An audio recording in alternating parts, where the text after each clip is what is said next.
5:30 on Monday, May 23rd, 2022. This is a Goldsboro City Council special meeting agenda to discuss our FY 22-23 budget.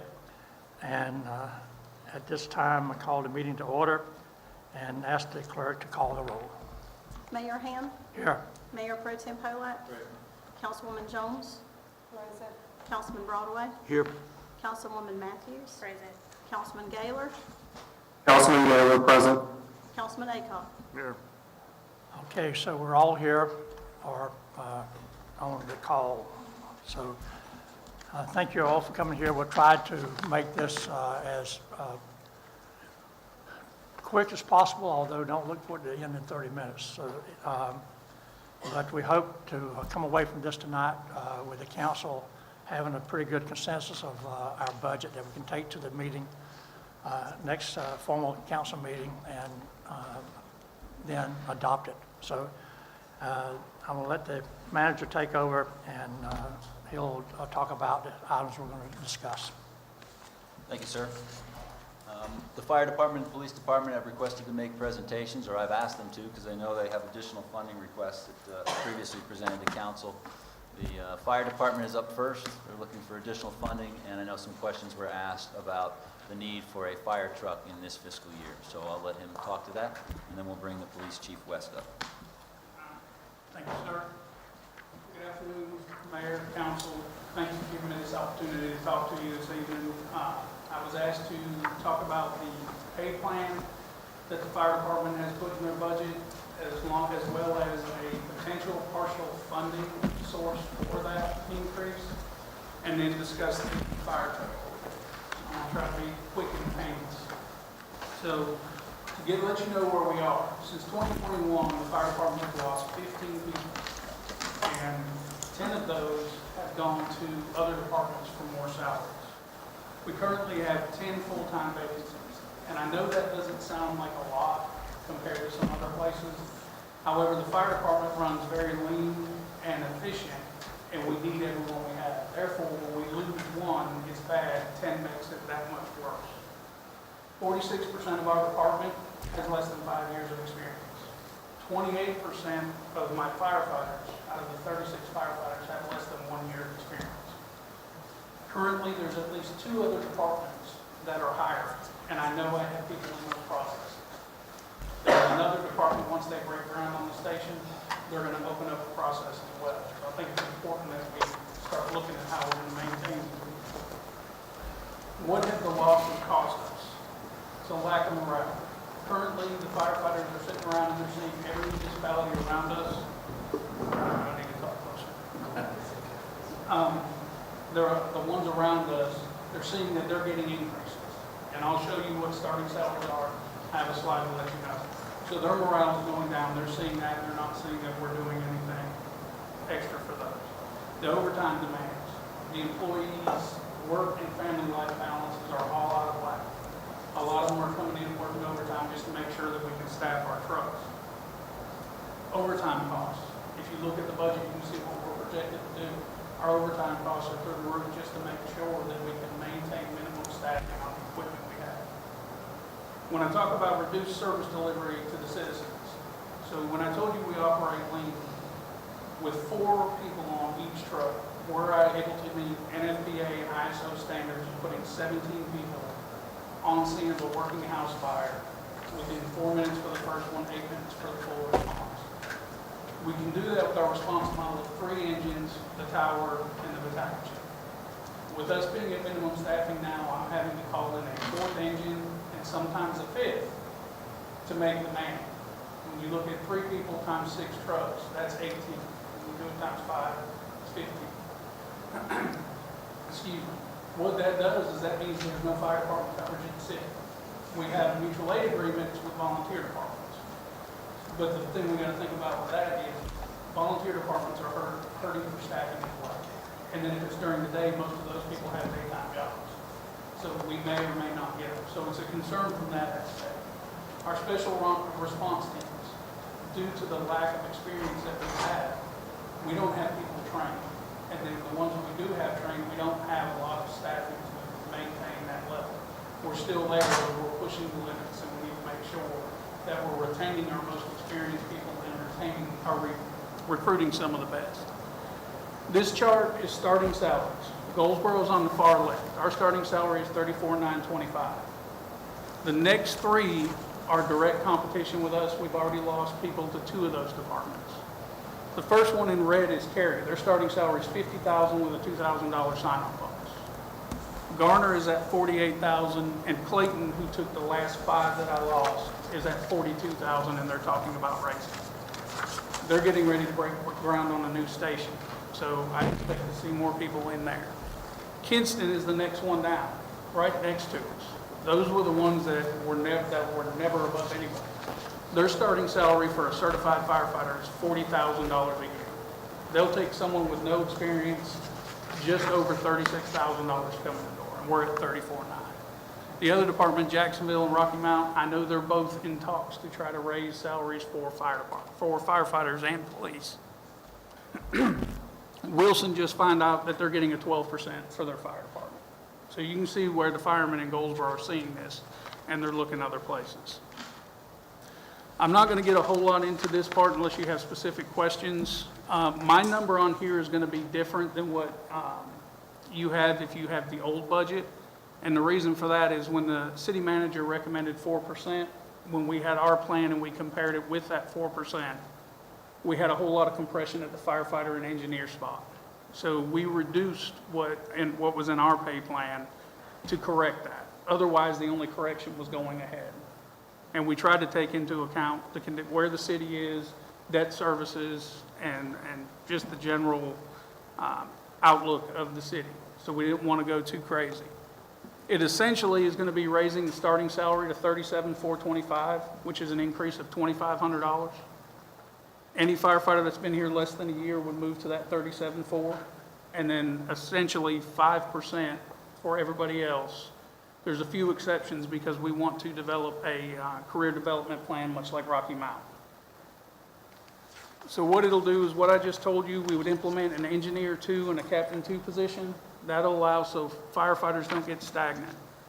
I've got a firefighter with 13 years to the city. They're Swiftwater, they're a senior firefighter, and their salary is only $6,000 over the starting pay. They can very easily go somewhere else and take all those years of experience and the talent from the Swiftwater team with them. So it's very concerning to me as the chief. Hopefully this will make us more competitive. Having that career development plan will show a new firefighter I've got somewhere to go. I'm not going to become a firefighter and stay stagnant until I can get a promotion. The pay plan, when I started talking about a potential funding or partial funding for it, I've been in talks with both the city manager, Catherine, and Scott from IT about charging for inspections. This is not uncommon. Other departments are doing it, and they've been doing it for a long time. We do anywhere from 900 to 2,000 inspections a year. Now, I just rounded at $65. The pay plan or the charging plan I have for that, which is consistent with other departments, it could be anywhere from $65 to $400 depending on square footage and the type it is. This is a fee only to businesses, and most businesses in the city are only required to have an inspection by fire code every 3 years. So it's a $65 charge every 3 years. There are some differences, the hospitals every year, jails every year, schools, depending on whether it's private or public, is biannually or annually. So we can generate that money which would help offset the $160,000 we have. The last thing I'm going to talk about is the fire truck. I've talked about this several times. If you remember the council retreat, I talked about it. I think the city manager did a good job in his budget presentation explaining why we needed the truck. NFPA says every 25 years, a truck needs to be taken out of service. 15 years frontline use, 10 years in reserve status. With the 9 trucks that we have, in order to have them replaced, we need to be replacing them at least every 3 years to be close to that 25. We're not doing that, and the last time we purchased one was 2018. So you can see we're due. The problem with that is with the given environment we're in, it's going to take 14 to 26 months to build a fire truck. So even if we ordered it today, we're not going to see the fire truck till later in '23 into the actual FY '24 budget. And that depends on the manufacturer we go with and the type of truck we go with. So we're not even looking at having to make the first payment until the next fiscal year anyway. Obviously, as the fleet gets older, downtime and maintenance costs go up. So engine 2, and I have another slide I'm going to talk about, it's been down for over 260 days, the truck I'm asking to replace. It's been down since September of last year. So we had all 3 reserves in the past 3 weeks. We've had all 3 reserves in frontline service. One of the reserves broke down, and on 2 occasions in the past 2 weeks, I've had to contact Elroy Fire Department and ask them to provide us a reserve truck. Fortunately, they had an extra one that they could let us use. So we got through that. Between myself and the training chief, we went in and we did some repairs on the truck ourselves and got it back in service so it was operational. We could give them their truck back. The truck we're talking about, engine 2, is 22 years old, has 146,000 miles on it. That's road miles. The hours are 16,550. Fire trucks do not shut off when they go to scenes, they idle. They're either pumping or, in that case, the aerial is being used. So the motor's still being used. Those engine hours have to be considered into miles.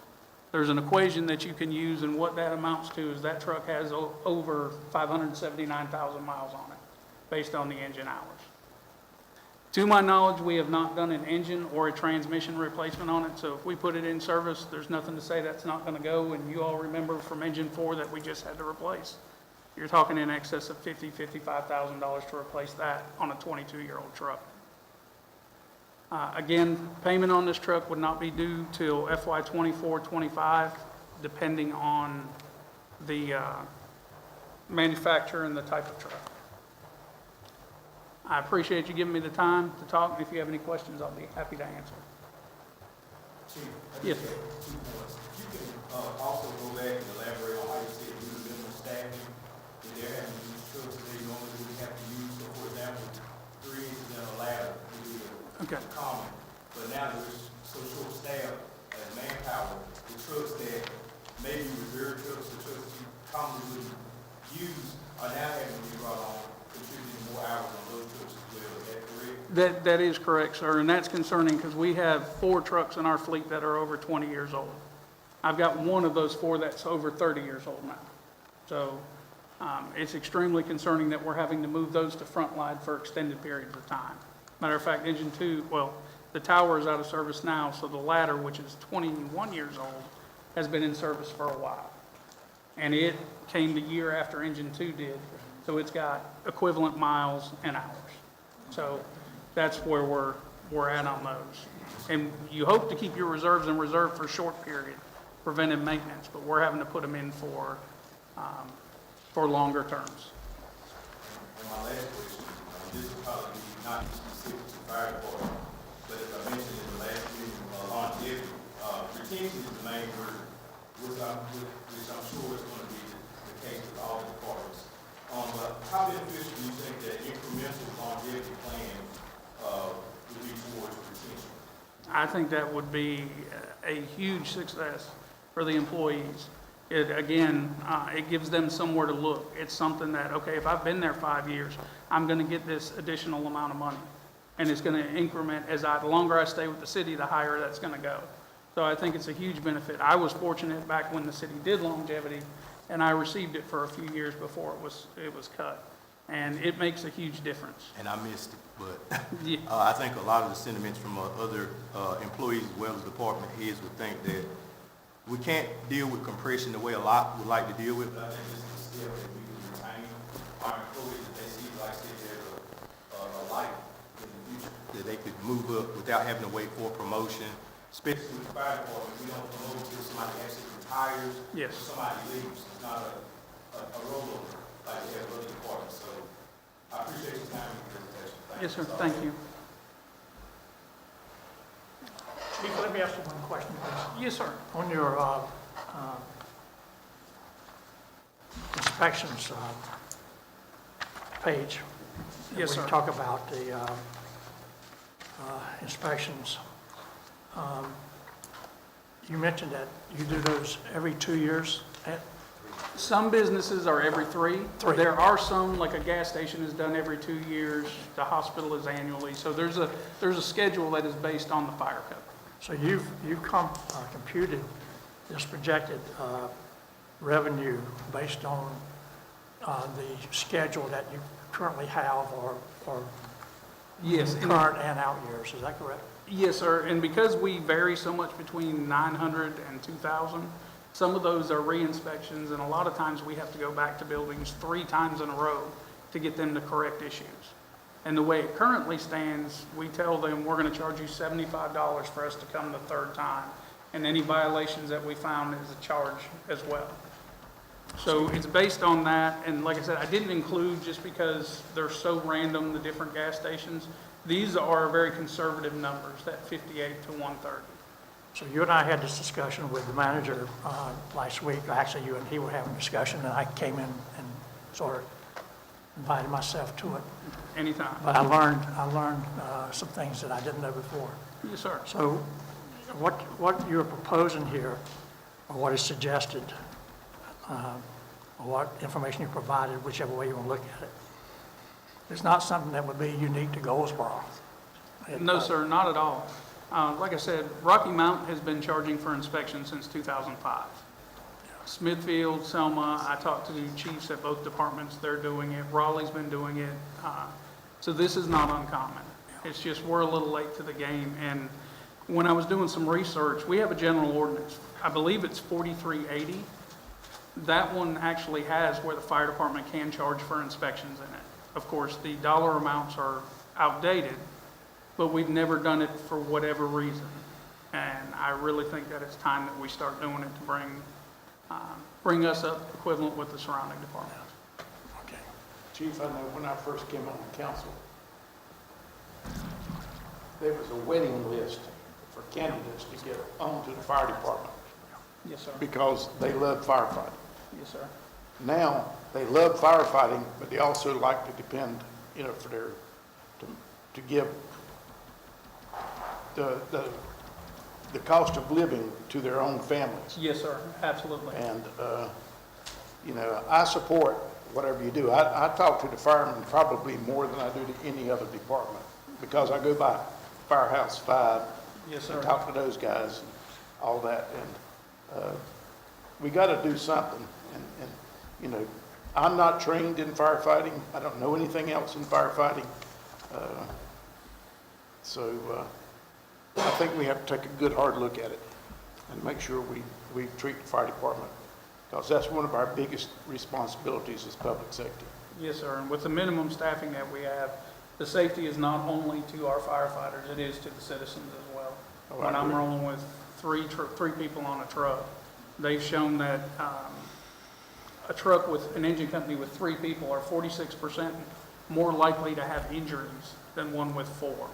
And those injuries sustained are 54% longer time to recover from those injuries. And that's not just me, that's the International Association of Fire Chiefs, it's the International Association of Firefighters. It's one of the only things that those two organizations actually agree on.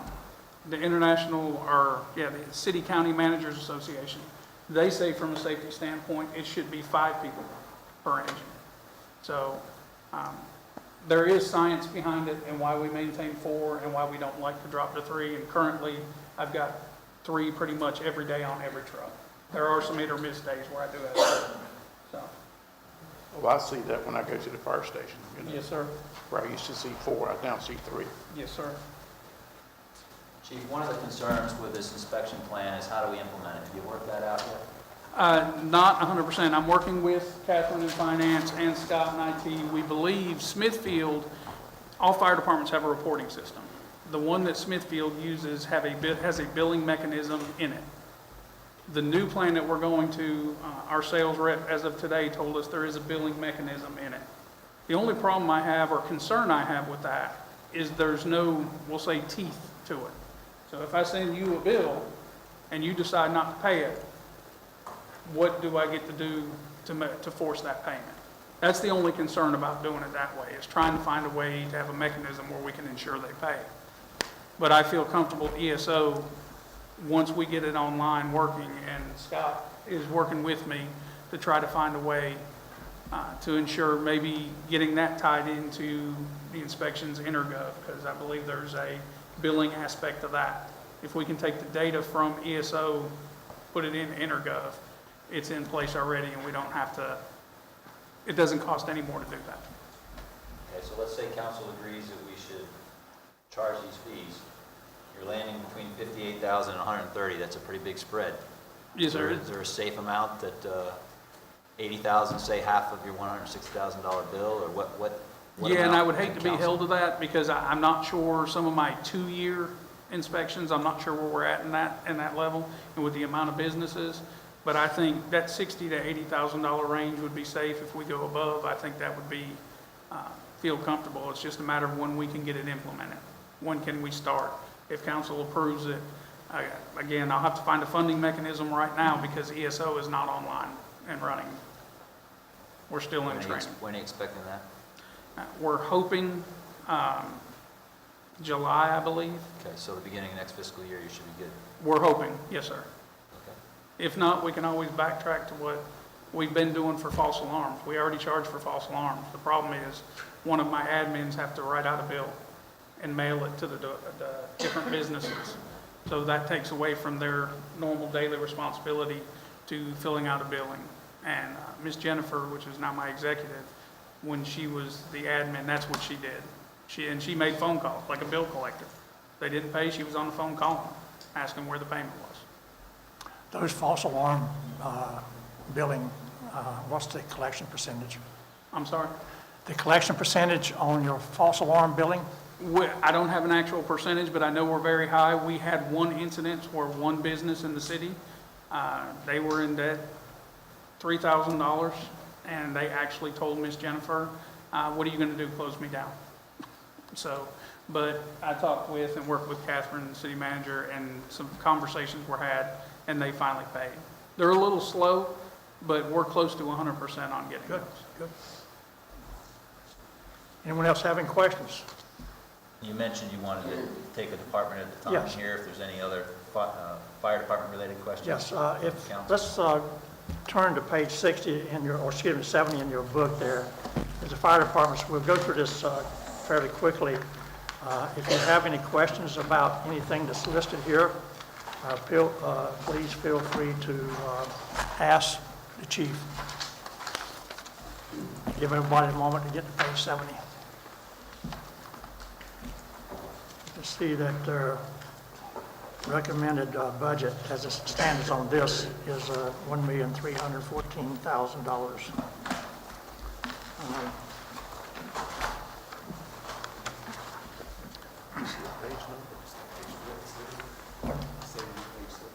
Yep, say, Okay, I'll put it on both sides. It looks like street utilities. What's the page number? I didn't get that. mine is Like at 80. 70, but I think it's 80. 80. Oh, 80, thank you. Page 80. Page 80, I'm sorry. Page 80.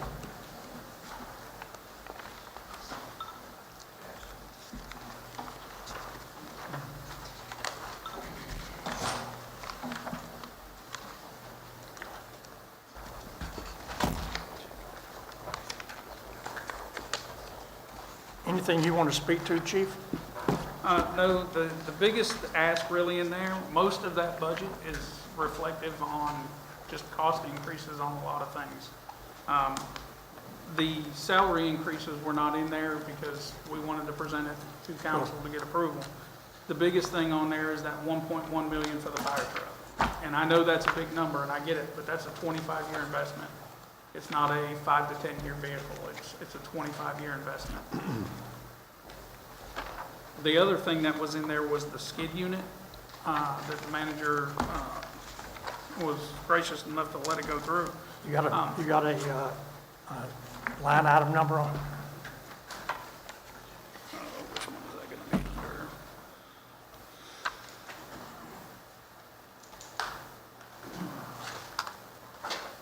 No, I gotta remember which one it was.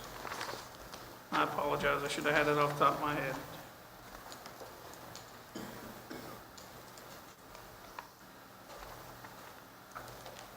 I believe it's gonna be 3522. Actually, no, that's not the right one.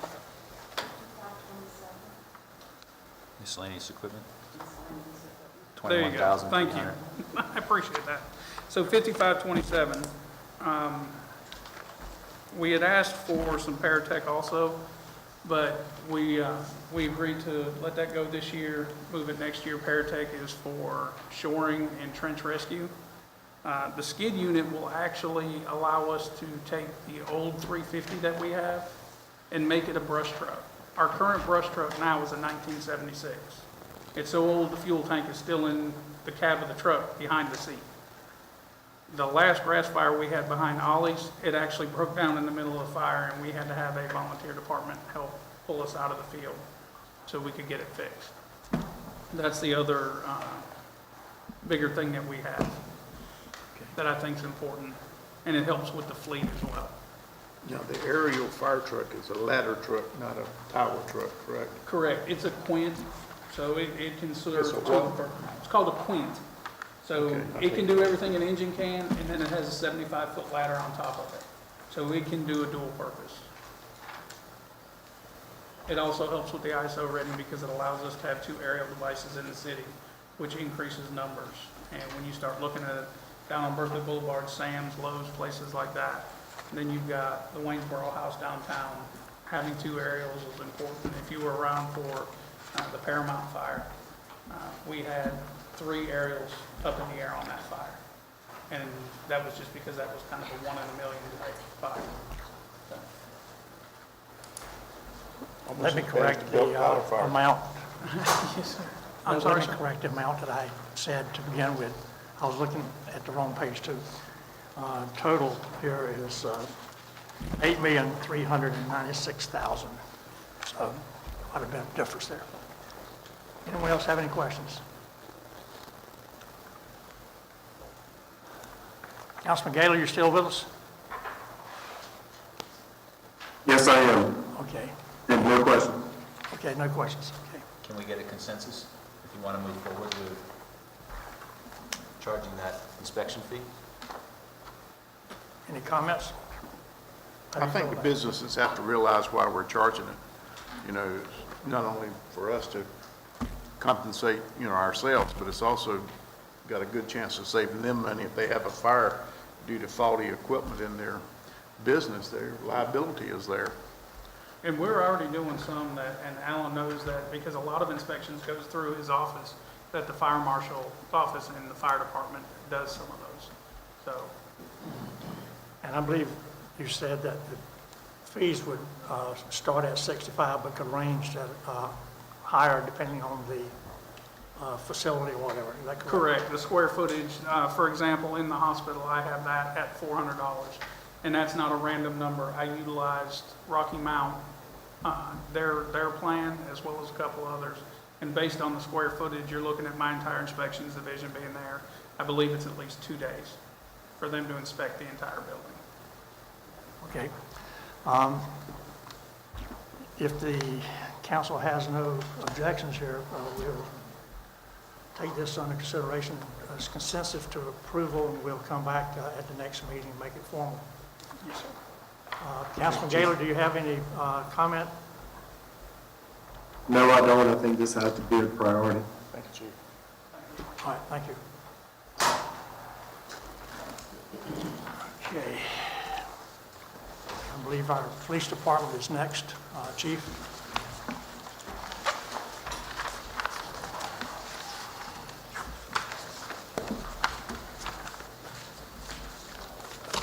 Good afternoon, Mayor, Manager, and council members. Hold on just a second, Chief. I will.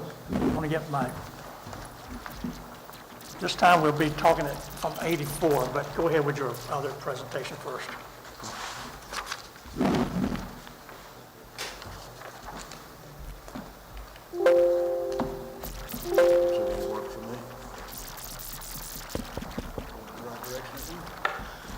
The slide you're looking at right now is just an overview of the department. I think you've seen this before when we did our retreat, but it just kind of breaks down where each of our officers are assigned. The highlighted yellow boxes are my current vacancies. Currently, I'm 32 sworn positions and 2 civilian vacancies is what I've got.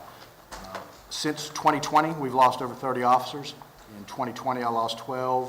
2021, we lost 14, and so far this year, we've lost 4. To fill some of these gaps, and I'll refer back to this to kind of fill in what I'm reading, effective June 1st of this year, Support Services Division has been reassigned to patrol. Community Police Services personnel have been tasked with handling walk-in reports and assisting individuals that come into the front lobby of the PD. That's to keep officers on the street, to keep from pulling them out of their assigned zone. I suspect in the near future, at the rate I'm going, that I will have to reassign my 2 warrant officers and my 1 park police officer to shift as well to cover the volume of calls that these officers are handling. So we're slowly doing reassignments, and reassignments will affect service delivery moving forward. So just wanted you to be aware of that. Out of my 32 vacancies, 20 of those positions are frozen. I'm not too concerned at this point about the frozen positions because with the 12, bringing me up to 32, it will probably take me 12 months to fill those 12 positions. So those 20 frozen, I'm okay with them being frozen, not that I want them frozen, but I'm okay because I've got to get to that point, and I've got confidence that once we do get to the 12 hires and then I start dipping into the 20, then I'll come back before council with the manager and request, slots opened up as we go to kind of cover those vacancies. To kind of give you an overview with patrol, just patrol alone, 14 officers per shift is what we're assigned to have, and these 4 shifts right here. So that's going to be 62 police officers' positions, which 34 of those are filled. So I've got vacancies. That's just another area. Each one of these shifts have a supervisor, a captain, a sergeant, a corporal. The canine officers right here, they're not assigned to a zone typically. Typically, they're city patrols. That way they're available for calls for service if they need to do a track reference to a robbery or breaking and entering. If we have a pursuit or a foot chase by an officer, the canine officers need to be available to gravitate towards those calls in case they're needed. They don't need to be assigned to a zone, which they are at this point. Traffic officers, each shift has 1 officer that specific duties are traffic enforcement, speeding complaints, serious crash investigations, DWI enforcement. That officer also is not typically assigned to a shift or assigned to a zone. They're city roving patrol. They go where they're needed, go where the data says we need speed enforcement or DWI enforcement or crash enforcement or prevention. That's where they go. Right now they're working a zone, so I don't have any speed enforcement or traffic enforcement to say. And then you see the rest of the positions that are vacant. 8 on 3 shifts and 9 vacancies on 1 shift. Vice unit up here is typically staffed up. Let me get this figured out in a minute. Vice unit up here is typically staffed up at 5. Got 2 vacancies there, which are corporal vacancies. They're at 3.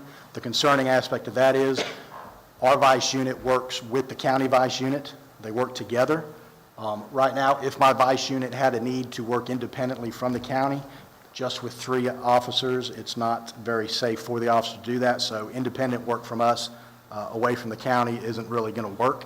So I would say that the vice unit is probably operating less than probably 70% efficiency. Housing officers, I've got 1 housing officer that's contracted through the Eastern Carolina Regional Housing Authority. Typically, I have 5 to include the sergeant. That way it covers Goldsboro housing properties as well as East Carolina housing properties. The way I'm staffed now is these 3 are assigned to a shift. 2 actually are assigned to a shift. This officer right here is the one that's assigned to Goldsboro or Eastern Carolina Regional Housing Authority. So they won't be on the shift. They'll stay in the office and then they'll work through the housing authority as needed. The drawback to that is instead of having 4 or 5 officers working all the housing communities, I've got 1 working 1 housing community. Again, not an ideal situation. SEU, the Specialized Enforcement Unit or Special Enforcement Unit, again, that's typically staffed up at 5. We're down to 3. Those 3 officers, to include the sergeant, will be on the rotation working with the shifts to answer patrol call zone assignments. The gang unit, which typically has 3, I'm down to 1. That gang officer is reassigned to patrol as well, so I don't have a gang unit anymore. So what we've done with these schedules that we've incorporated into patrol, they'll work with patrol, but then they have 1, I call it administrative day. In a 2-week period, they'll have 1 day where they will be in the office, and then that's when a gang officer can work on gang, investigations there. Same way with SEU. The one day that they're in the office, if we have any ops plans that we need to work, if we've got hotspot areas that we need to work, that's going to be the one day that we're going to try to work it. So we can work it, but we're just working it just once every 2 weeks as opposed to every scheduled duty day. Investigations, not quite as bad, but still they're down 2 investigators. And then SROs down here at the bottom, we all know the story on SROs. You know, I had to give up 2 SROs last year to the county, or at least a request that they come in and fill those schools for us. I'm still staffed at 1 SRO. I was hoping to get back fully staffed up so I could go back into the 3 SROs. That didn't happen this fiscal year, so I'm hoping it'll happen next fiscal year.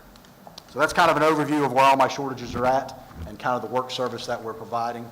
Recently, we put out a memo, or I sent out a memo last week to the funeral home directors, and although it's one thing, you know, we're no longer going to be providing funeral escorts for the families. We typically have been doing that for years. We're not going to be able to provide that service anymore, so that's just one of many things that are coming to where we're going to have to cut back on services. Salary comparison to other agencies. Kind of running across the spectrum here. Goldsboro, you can see our starting salary is $38,505. Wayne County Sheriff's Office is $41,000. Wilson is $41,064. Princeton is $45,000. Kinston's $40,000. Garner's $47,000. Clayton's $45,000. Smithfield's $42,000. Raleigh's $42,000. Chapel Hill is $50,000. Some of the highlights or some of the things that kind of stood out as when we did those salary comparisons. Wilson offers a higher incentive for probation. Typically when an officer has straight out of BLET and they come to a department, they're on 1 year's probation with the state of North Carolina's probationary status as a police officer. If you're working for Wilson, when you come off of that 1 year's probationary status, they will give you a 5% pay increase. We don't offer anything like that. They do offer 5% for bilingual. We offer 5% as well. They offer 5% for an associate's degree. We offer 2.5%. For a bachelor's, they offer 5%. We as well offer 5%. A master's, they offer 5%. We offer nothing. And then again, the 5% at the end of the probationary period. Princeton, they offer a 5%, or they offer probationary status after a year. When the officer comes off of that, they offer an increase there, where again, we do not. Kinston, their career progression is what we call it with our system. They offer 5% at each level. Police Officer 1 is at their 2-year mark. If you're with their department for 2 years, then I guess you can apply for a Police Officer 1. They get 5% for that. For us, a Police Officer 1 is 2%. Police Officer 2 for them is 3 years. For us, a Police Officer 2 is 4 years. We offer 2%. They offer 5%. Their senior officer is at 4 years. Our senior officer is at 7 years. Again, they offer 5%. We offer 2%. Raleigh, in addition to their starting salary, they pay for experience. We pay for experience. Our experience is, if you come to me with law enforcement experience at an agency that has comparable call volume like we do and the work is comparable what we do, typically the way the mathematical formula comes out, it's about a 1% per year. So if you come to me with 10 years experience in law enforcement, equal to what we're doing, you're going to come in typically about 10% above the start. Where Raleigh gives you 5% if you have less than 4 years experience, they offer 10% if you have less than 6. If you have less than 7, you get 15. At 10 years experience, they give you 21% above start.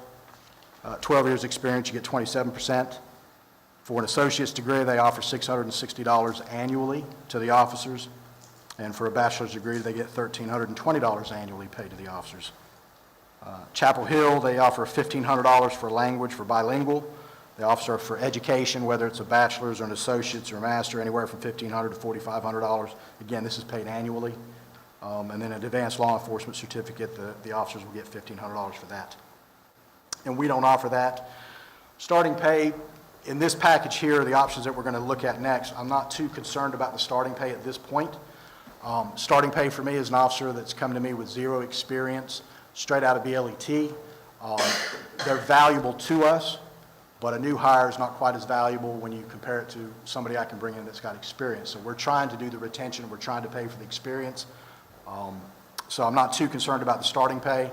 I think with the starting pay where it is, if we were to go to one of the options that I'll present to you in the next slide, 5% for the probationary status when they get off probation after 1 year. Now I've brought you just about up to the starting pay of about $40,000.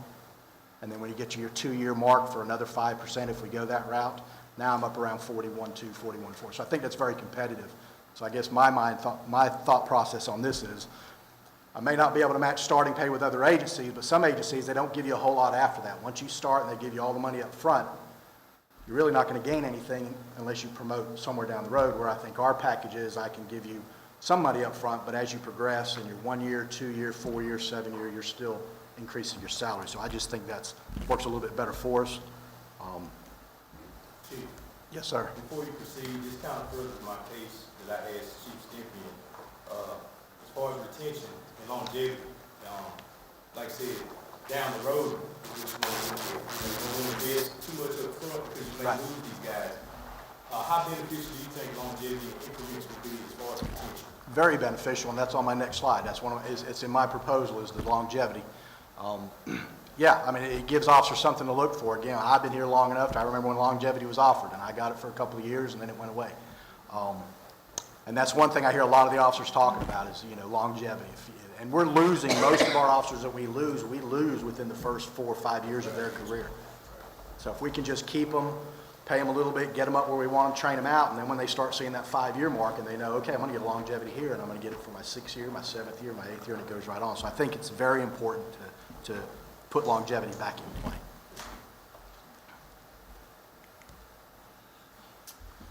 These are the proposals. I guess you could say they're kind of ranked as far as the importance or where I would like to see us go. The first proposal is, again, with the increase in experience, every officer that's with us, it's up until their 7-year mark, would get, and this is in addition to the 3% COLA the manager just got in the budget. So this is just in addition to. For up to 7 years experience would be a 5% pay increase, and if you've got 7 years or more, those officers would get a 10% increase. The cost for that is $428,000 for that. Also included in that is the probationary period of 5%. So when an officer, again, comes out of their first 12 months in their career, they're coming off of probation, then they would get a 5% bump there. Also, the career progression, like I said earlier, the police officer 1, police officer 2, and senior officer is at 2 years, 4 years, and 7 years. We currently do 2%. I would be requesting that we increase that to 5%. Longevity, kind of a tiered system. Coming in at 5 years is where I think it started in the past. And the way I've got it set up is for 5 years, from 5 to 9 years experience, you get a 2.5% of your salary at the end of the year. 10 to 14 years would be 3%. 15 to 19 years would be 3.5%. 20 to 24 years would be 4%. And 25 to 29 years would be 4.5%. And again, this would be in addition to the 3% COLA that the manager proposes. Overall cost for that, proposal number 1 is $565,442.75. I guess the second option would be to, the 7 years experience or less would be 2%. Couple that with the 3% COLA, that would essentially be 5%, but anyway, 2% there. 7 years or more would be 7%. That's $282,000. Again, the probationary, 5% stays there. The career progression stays at 5%. Longevity, again, starts at the 5th year. The percentages stay the same. That option runs out to about $421,000. And then the third option, or a third out of 4, would be just to do a 5% across the board for everybody, and that's $245,000. Stick with your longevity, that's $130,000. And again, the career progression, changing it from what I currently have from 2% to 5% at 2 years, 4 years, and 7 years. And that's a total of $376,000.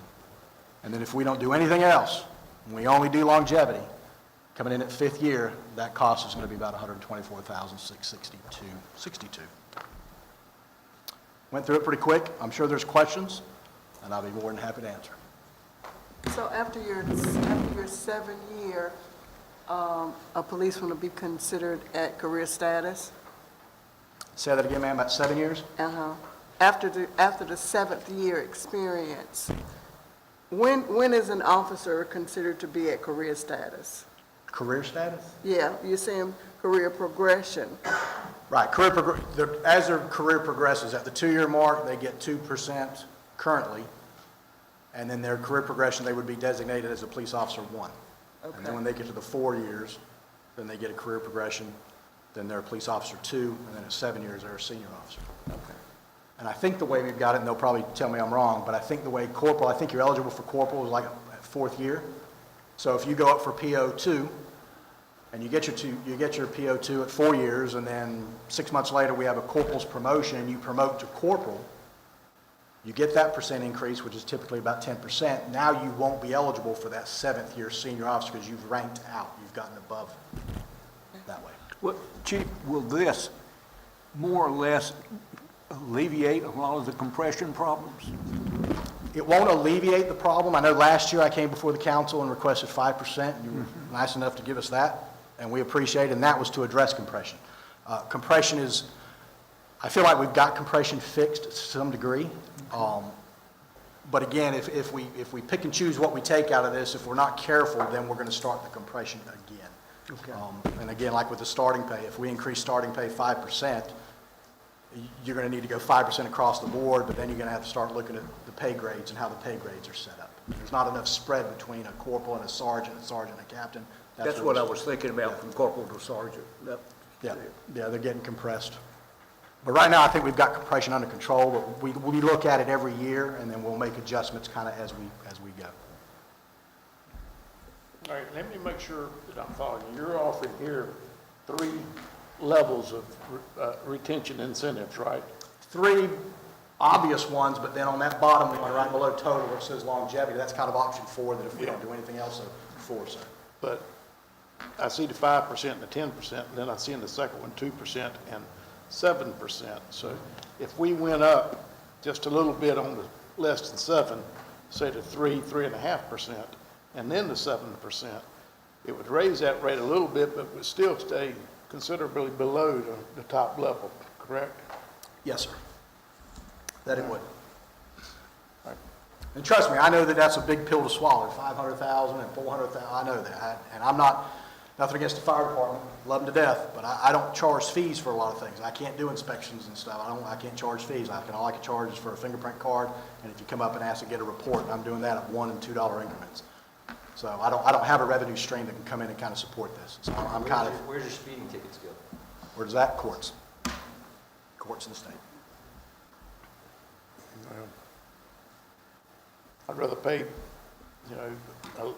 now rather than come up in a couple of years and we'd be like we were when Bill and I came on the council and we had an $8 million lawsuit against the police department that we had to pay. Not all of it, but we had to pay $3 million of it. I mean, that's because of lack of experience and lack of handling of evidence. And we've addressed the evidence, but we still need to keep experienced officers. Yeah, I mean, it's frustrating. Again, the officers that we have now do an outstanding job considering that we're 30-something short. I mean, they do an outstanding job. And there's value to new officers coming to us to where we can train and we can give them the experience. And sometimes you run the risk if you're taking officers from other agencies, they may have bad habits or habits that's not our agency specific. So we've got to overcome that, which isn't hard to do, but it's there. But yeah, seniority and retention is very important because you invest all that time and money in them, get them trained up, get them familiar with the community. They work with the community, and the community likes to know who their officers are.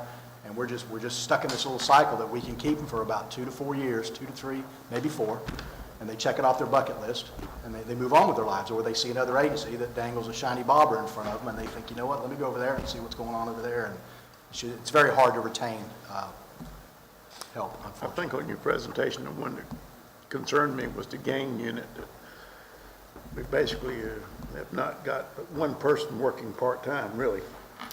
And, I'm looking at a few weeks ago in Rocky Mount, they had 7 shootings and 5 or 6 deaths in a week's period, and it was basically gang-related. And, I don't know, Yeah, and even though I've got, the gang officer will be on shift, the housing officers will be on shift, it's my hope that once we get a little bit more balance on the shifts, a little bit more manpower on the shifts, restructure how some of them are operating. And I think the gang officer, even though they're assigned to a shift, I'm hoping that they can still do some of their gang investigations. But again, that's why I tried to build in at least one day, 2-week period. They're in the office doing administrative matters is what I call it, but it's back in doing gang stuff. And I'm hoping that we don't have to run this long term, but it's just the patrol officers were carrying the load. And, you got officers out here that they're taking 20 calls a day. And that's just, our call volume, 50,000 plus a year.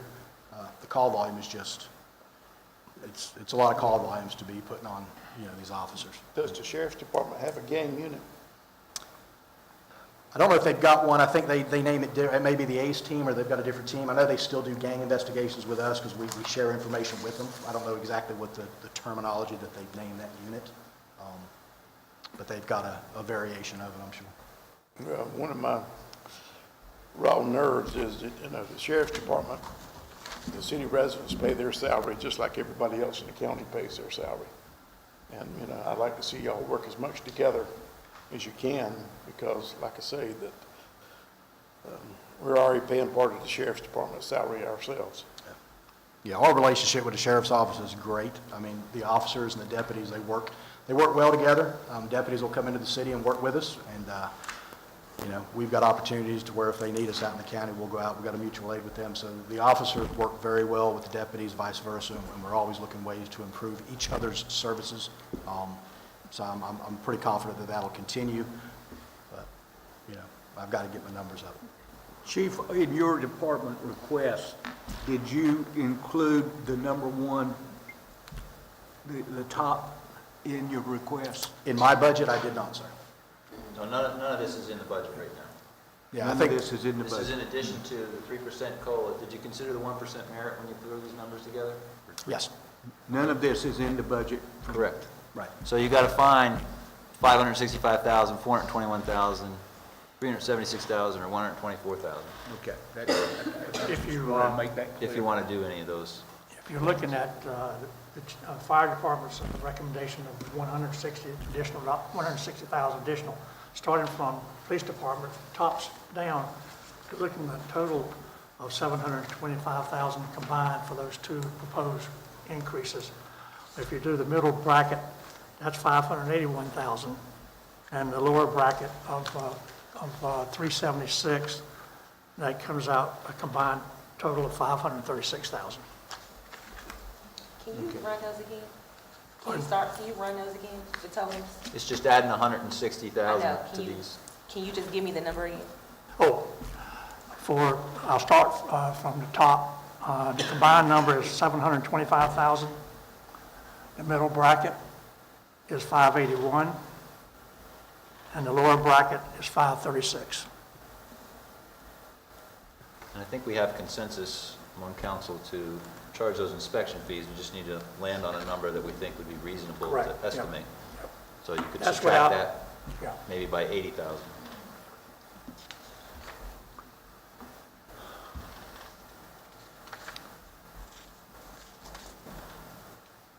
Any comments, Where suggestions? or would we whatever? find these funds from? We have to drop from somebody else. Correct, so you need to either raise taxes or don't do roads or something else. Well, I spoke to it last council meeting, and I'm still stuck on this, so you're gonna have to help me out here. We had 100 employees that left, and those salaries are ongoing, as well as those benefits.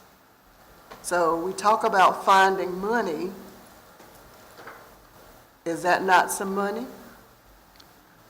Yes, ma'am. So for instance, in lap salaries, what we did with the police department is we froze those positions, Last year, we might have budgeted for 10 positions to be frozen. Then in the middle of the year, when we were short of people, we froze another 10. So we have 20 frozen right now, but he's down to 30. So, he has budgeted these other 10 positions or how many missing right now? 33? 32, so. I budgeted 32. for So those there's 12 positions. positions that are budgeted that won't be filled right away. Right, But but he- last time you said that it went into another kind of fund. So can you not, what fund did you No, say? it just goes to fund balance if you Well, don't, okay, if you don't use it. okay. But you're talking about attrition now, right? Attrition. Right, We'd like not to have any attrition, but we're going to always have some. Well, I think she's also talking about lap salaries, right? So Yes. if chief does not hire anybody 1 July, he'll have 13 salaries that are paid for. that are not filled. But you can't really use that because you might fill them. So somewhere along the line, you could make a guesstimate that will fill half of them for half of the year. So you might have whatever that adds up to be, that you could budget for a pay increase. So we do don't that know- cheap? Are you opposed to doing something like that? What, taking salaries that I've got left? Like, Yeah, so let's say the manager 13, was in. 13 employees, right, that you can hire that are budgeted. What's your estimate that maybe you only hire 6 of them the first half of the year, and then you get them all hired the rest of the year, right? So in the first 6 months, I'm only paying for 6 instead of 13. So whatever that difference is, I could apply to the salary increase, but while you're doing that now, you're gonna have to pay this bill later on, That's a year after year expense. year after year. That's why, I tried to balance it as best as possible. For instance, if you want to use $500,000 that is in road work, you won't be doing road work for a while. And right now, I've got 2 interviews tomorrow for pre-hires. We just interviewed 2 others, so I'm thinking I'm going to have I'm hoping that I'll have like 4 pre-hires. So that would limit me if I say I'm going to fill 6 before, January 1. Now I've got 2 certified that I can essentially go after. My concern would be that if we do pass some variation of this to where I can get the incentives up, I'm hoping that I'll get an influx of applications from officers that are already certified. I don't really want to limit myself to where I've got 4 tied up in a pre-hire BLET, and that gives me 2 certified that I can pick. Now, I will tell you this, I've got no applications in queue waiting for interviews. Back when I started, they had like a reserve pool, and then we had a vacancy, they pulled the application, and I've got no applications in queue. So I've got, So several chiefs sent me an article from Raleigh. They're increasing their taxes, right, to pay for this kind of stuff, public safety police officers, yes. right? We know the county's increasing their tax, I think, by 3 cents. I don't know how you pay for things without a reevaluation of your property every 8 years with inflation like we have right now without increasing your tax rate. If you increase 1 cent, you raise $250,000. Right now, we're at 68 cents per $100 of valuation.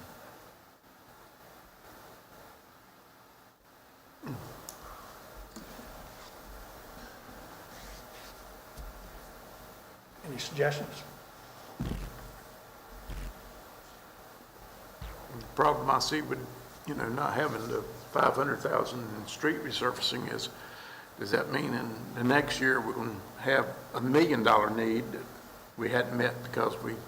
We should probably be doing $1 million to $2 million a year. Oh, I agree. We're already short, I agree. right? I agree 100%. But,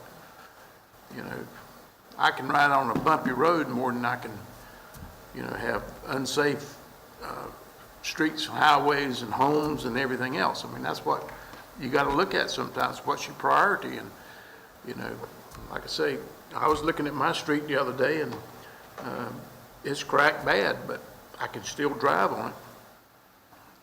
And we may have to forego it. I mean, I don't know what the answer is, but I'm saying, there's a pool of $500,000 right there. That, It's, to me, and the manager's already talked about it, but it's down to you either cut out something altogether or we raise property taxes. well, y'all know how I feel about And- property taxes. No, We've I already raised Yeah. fees for That's the everything two I else. don't options. agree with I'm not that at suggesting all. either one, I'm No. just saying that's our 2 options.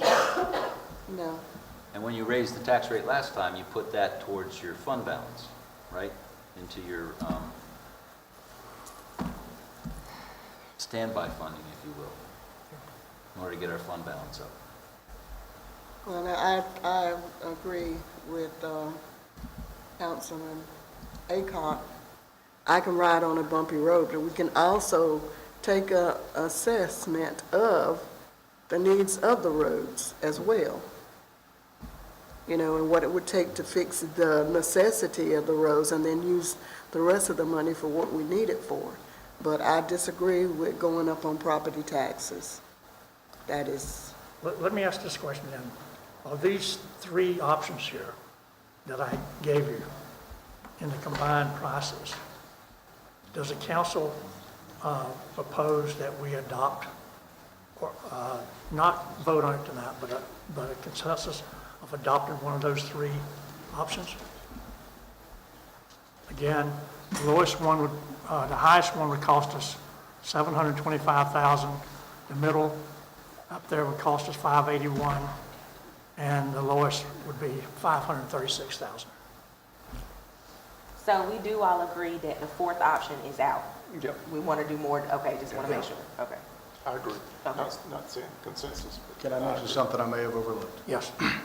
Option 3. If option 3 is just a 5% across the board for everybody, but yet we're going to do, and included in that is 5% for progression, that is the one that's going to come, out of all of these, that's the one that's going to do the most to compress it. So that one, even though it's up there as an option, we're going to have to come back pretty quick and try to then address the compression that we just fixed with the 5% last year. Yeah.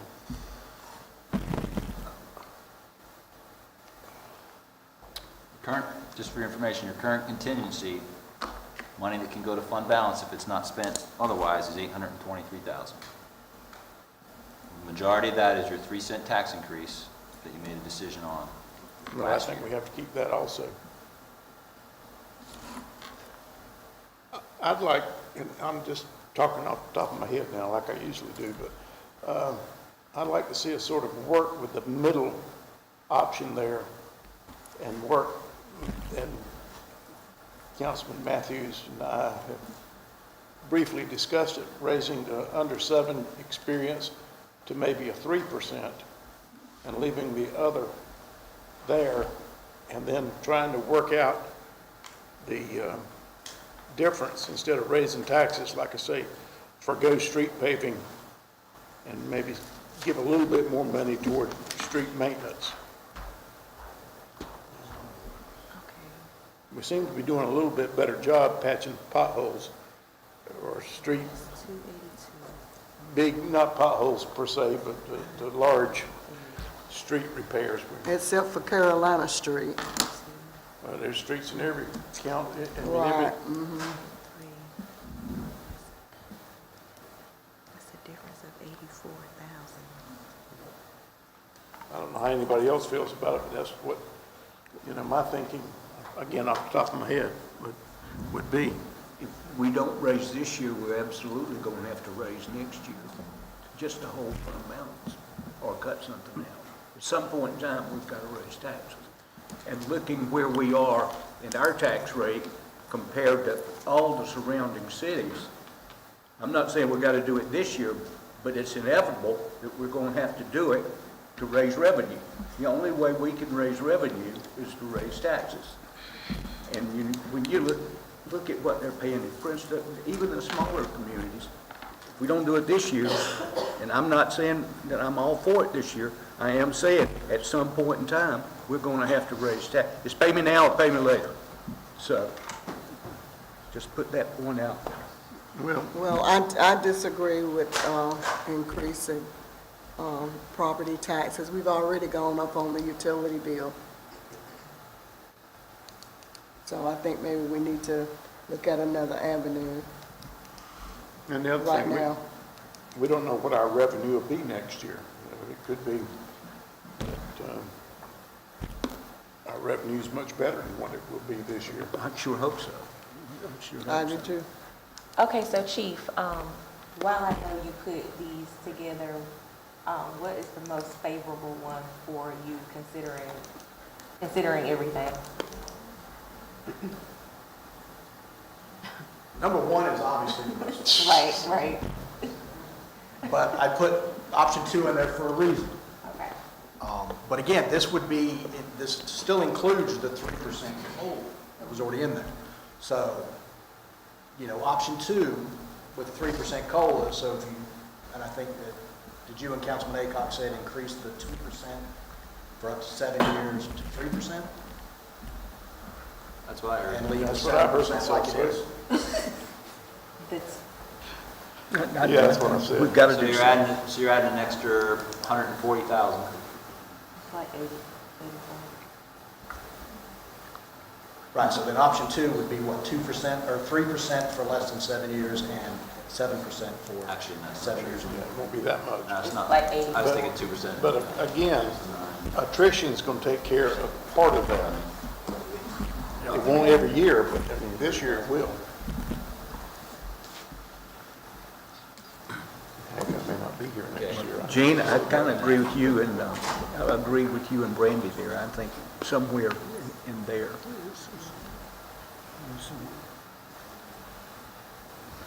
And like I say, at least have some money in there for some Well, enhanced street I think we all maintenance. are kind of agreeing on that, looking at the best, what's best. Quick math, it's about 31,000 add there, because you've got 282 is for 9%, right? But it depends on the number of people you got in different categories, so I'm not sure that we can give you that answer right now, what that additional cost would be. But this is based on, so this is not based on what you currently have, Chief? Like people that are already in Right, position to? if whatever we Okay. go with, if we go with number 2, just as it is, if we go with number 2, come July 1, that's the bill that's there. That, okay. And And then, then the career progression and the probationary period, that's going to be, I don't have anybody right now, unless I bring on a pre-hire, that's in I may have one that's in the 5-year career or probationary period. I may have somebody that's going to drop off of that first year, but I don't because I don't have that many hired. Again, the career progression, that's only going to come along every 2 years, 4 years, or 7 years. And then whenever I do my budget, I kind of plug it into what I think their salary would be. So that's not an immediate cost, but that center column is whatever you go with, that's the bills due July 1. That's what it's going to cost. Same way with longevity, well, kind of goes along. Councilman Aycock, restate your proposal there, please.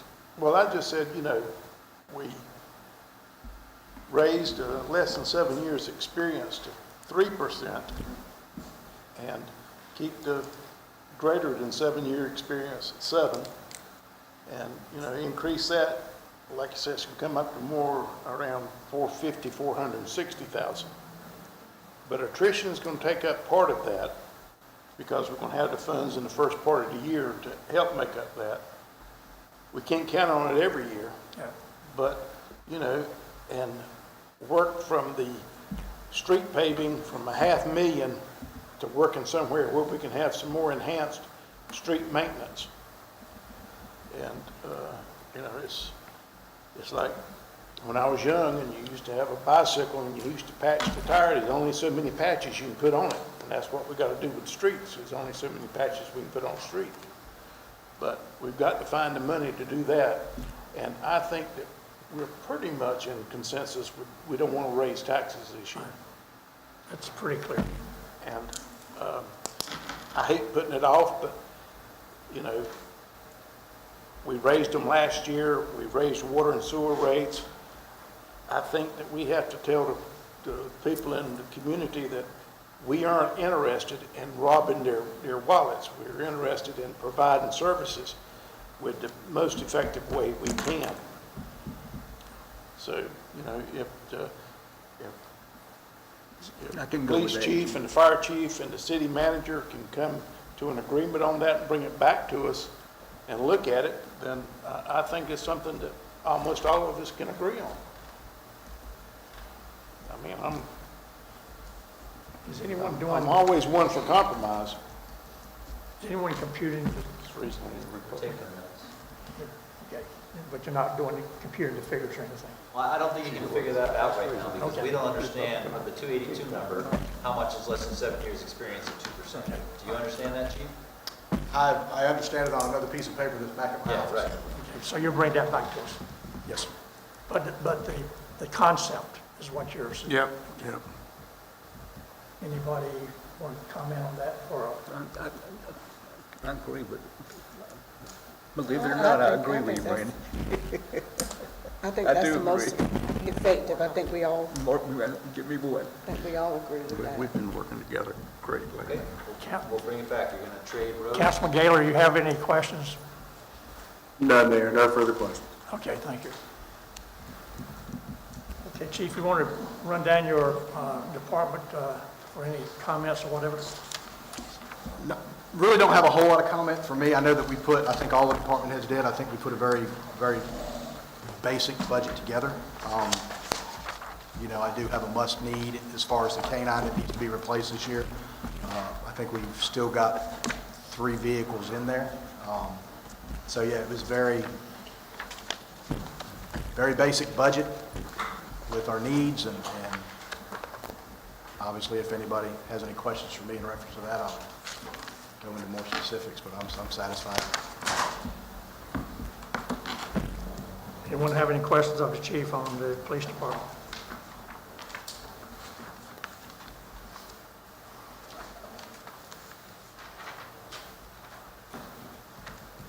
Okay, chief, All right. I guess, Thank you, everyone. I do appreciate it. thank you, sir. You'll get back to us on your changes on the figures there. Okay. Thank you. Thank you.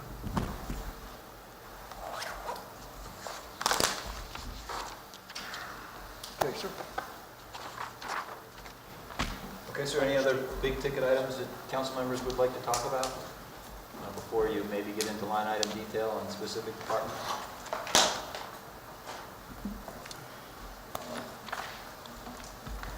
Okay.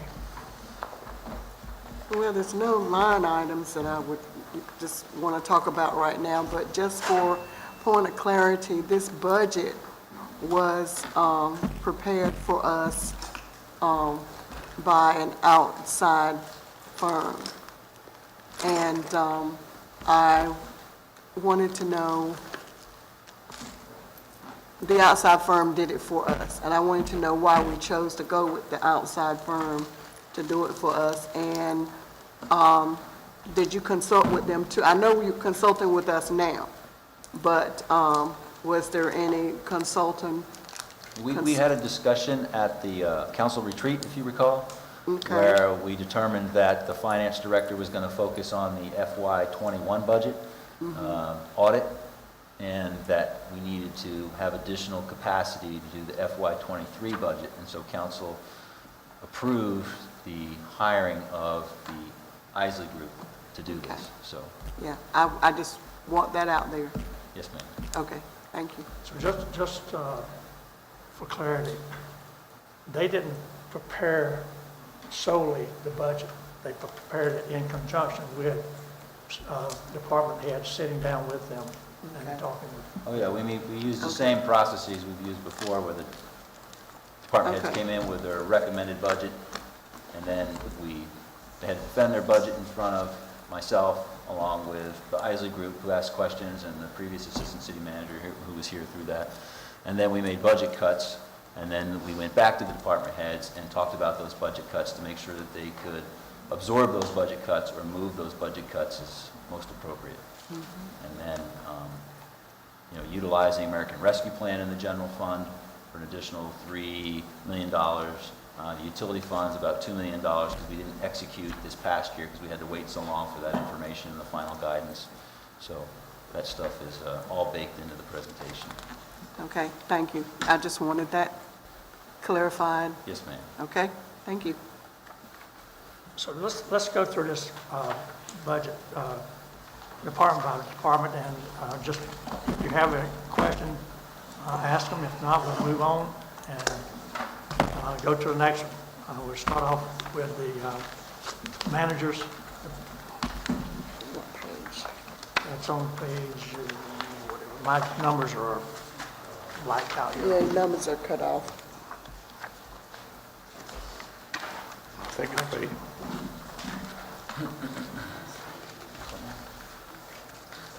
Are your numbers on? Let's look first one after the I'm sorry, let's yellow look at the tab. council first. That's on page 16.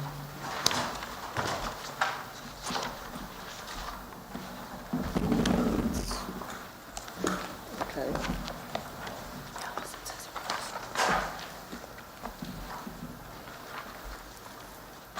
And you can find the itemized list on page 17, starting on page 17. Any questions on that section, that department?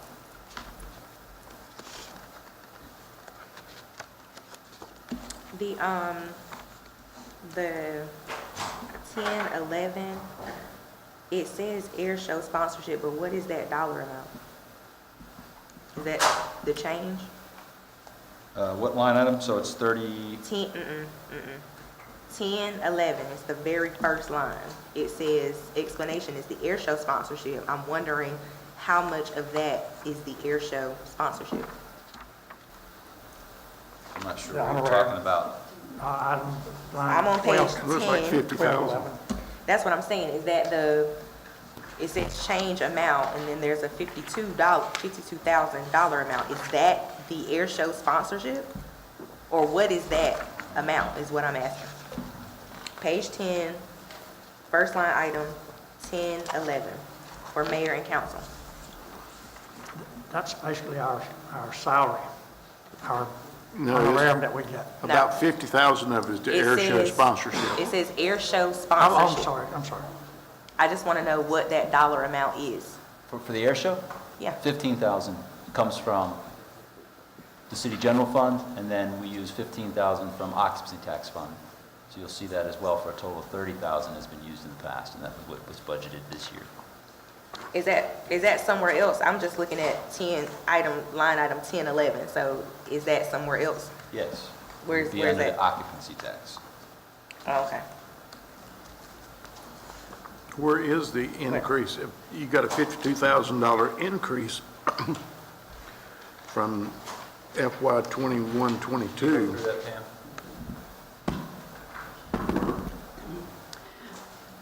The air show donation was moved from the manager's budget. That's where it was last year. Could you speak up just a little bit? I'm sorry.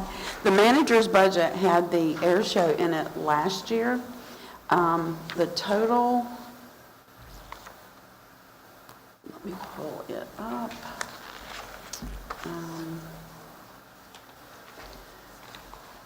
It was $15,000 last year under the manager's budget. This year, it was moved over to the council budget for $15,000. The other items that are in that line item, because there's a total of $32,250 in that line item. $15,000 is for the air show. Dillard Alumni and Friends is $10,000. Purple Heart Banquet is for $1,250. And you have a guitar pool for $6,000. A what pool? Guitar pull. Guitar pull. Okay. Okay. What's that? That's typically what we've supported for the guitar pole that goes at the Maxwell Center, promotional, supports a lot of Seymour Johnson Air Force Base personnel. Okay, but what I'm saying is, I'm looking at $52,384. All the numbers you just gave me only come up to $32,000. So where is that? I'm just trying to figure out what's the, Do you have a line item? Line item associated with that category. help me find it, because I can't. It's 3703 is the line item under Department 1011. What page? Can you give me a page? Because I'm not. Page 7. It's on page 17, I see 32, the air show. 3703 air show. The title of that line item will change. We just have not, because we'd already printed the books, we have not made that change to the title. But, so it's not only the air show. But do you see that, Councilwoman? 3703, right? Yes. So, right, I see the 32, I see that now. So where is the difference that's coming up to 52? So where is that additional money? So, I'm right here on 1011, What page? very first line. page 10. The very first line says there has been a change, and it's 52,384. So you guys have justified the 32, thank you. But there's a difference there. What is that money? So, yes, that's the overall change for the entire mayor and council's budget. we have an $8,000, $8,000 increase for renovations to Okay, the the dais. And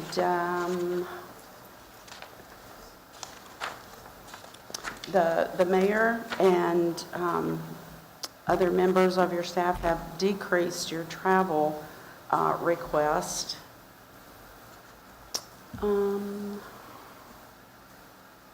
Those are the big changes. Okay, so maybe, So the air show was listed as the biggest driver of that increase. yeah, all I'm saying is, and maybe I'm not being clear, or maybe I'm misunderstanding, which is why I'm asking. I'm still not seeing that if we decrease something, we decrease our travel, right? You justified the 32. We talked about the 8,000 for the renovation for the chamber.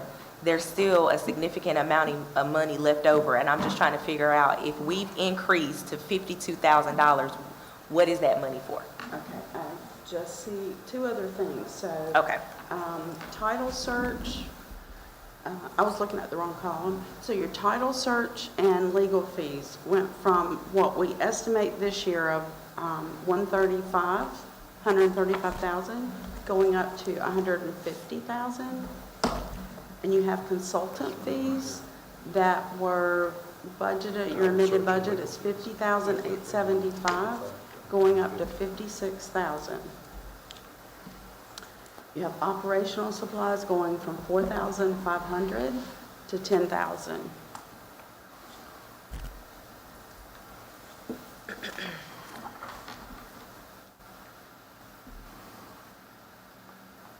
Okay.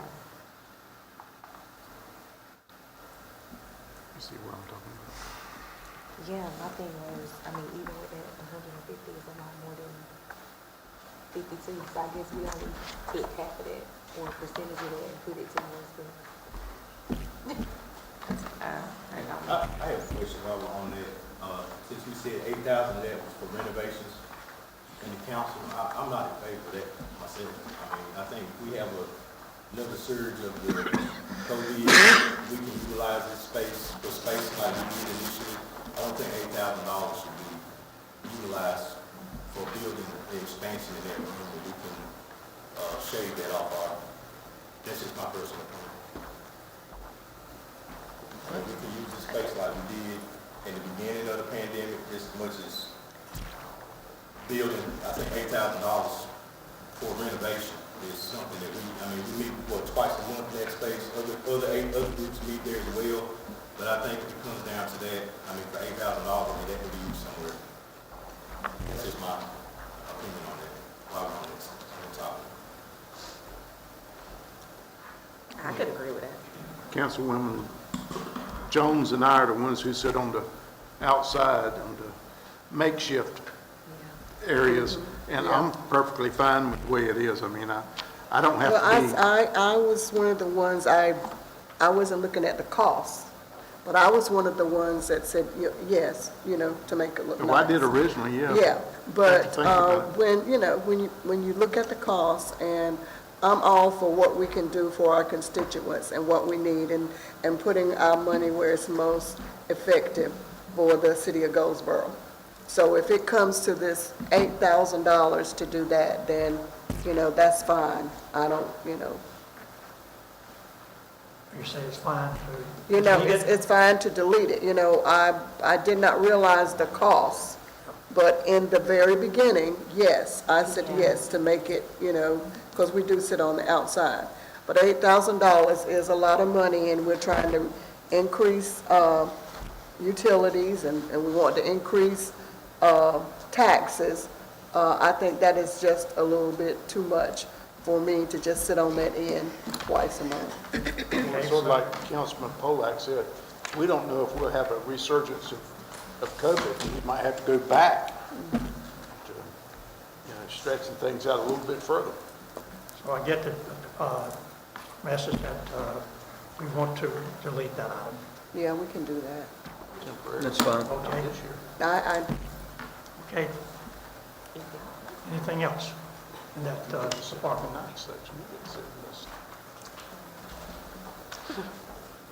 Okay, let's go over to the manager's section. That's page 25. Excuse me, I'm sorry, I'm ahead. Yep. Let me go to, I'm sure. Not, yeah, 20.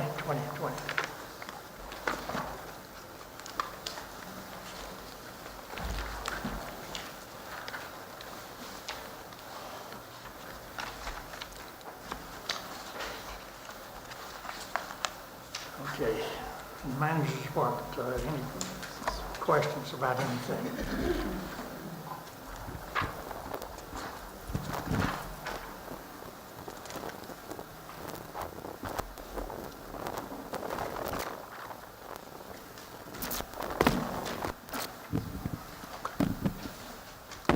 Is the car allowance item number 1225, is that just for you, Mr. Manager?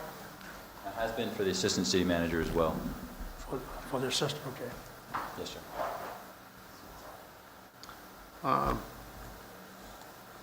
Line item 1275, That's what was good. salaries and wages bonus. There was nothing requested, but there was 1,800. Yes, so the request, I asked the departments to come in without any cost of living, merit increase, or bonus. So once we made those decisions to do a 3% COLA, a 1% merit, and a bonus of $300, that's what was figured in for 6 employees. Okay. I have a question. How many cars, when you say car allowance, can we go back to that? How many Yes, ma'am. cars? Just the manager and the assistant city manager have had card allowances in the past. But it didn't cost that much this year, correct, because of COVID? Well, Because we didn't No, have a because you- assistant city manager for the whole year.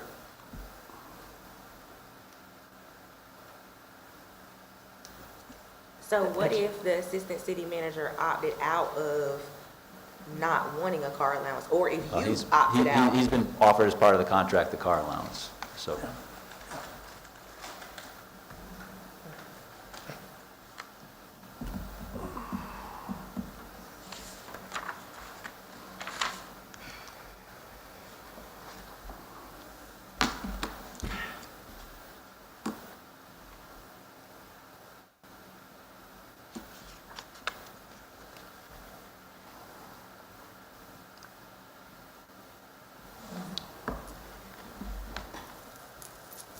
Any other questions?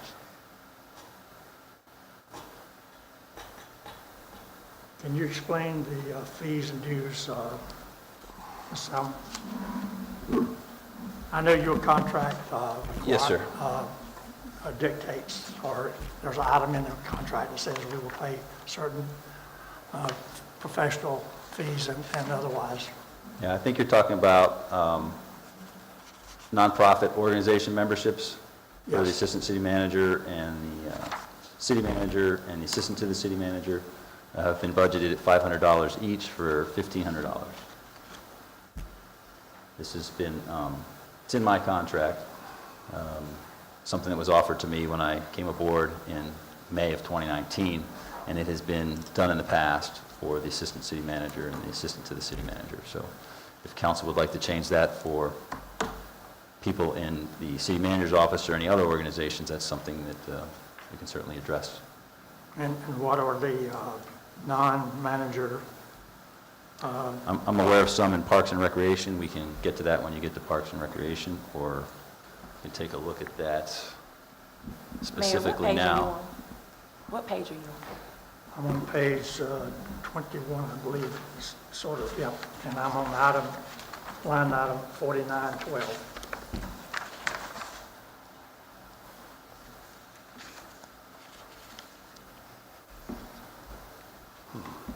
So that total line item contains fees for the North Carolina Association of Municipal Clerks, Wayne County Chamber of Commerce, North Carolina City and County Managers Association, a Public Information Officer Association, DGDC for the Assistant City Manager.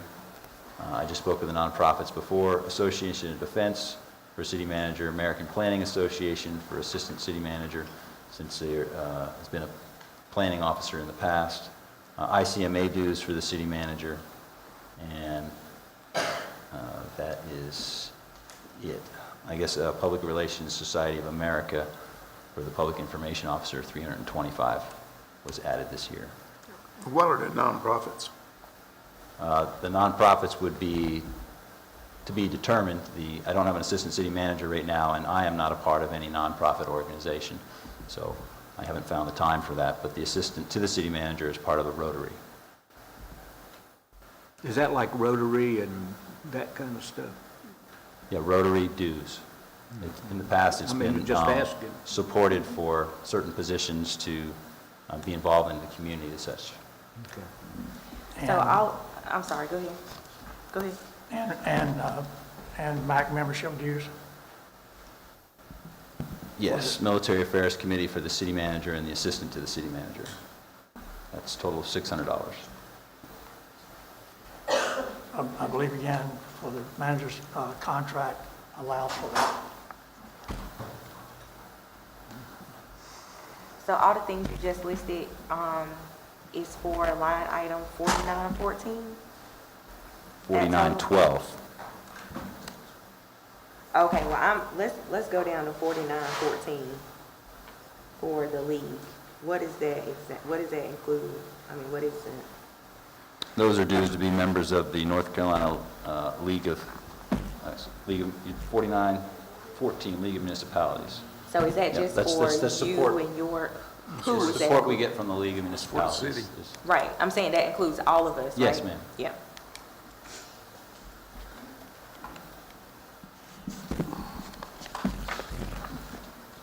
Well, that's that. Mayor, I have a quick question, if I may. Okay? What is, looking at, staying on the first page of your department, line 3700 and 3702, can you explain what those are? Advertising and communications and marketing. So advertising has a lot to do with, where is Laura? Laura, you got a mic over there? I mean, you got to advertise a lot of the different, So is that legal compliance advertising? yes. Okay. Laura, you're good. What's the advertising for then, Laura? Advertising for Wingspan, the Progress Edition, Best of the Boot, the Chambermaid, and other requested advertising. That's for the public information officer handles those.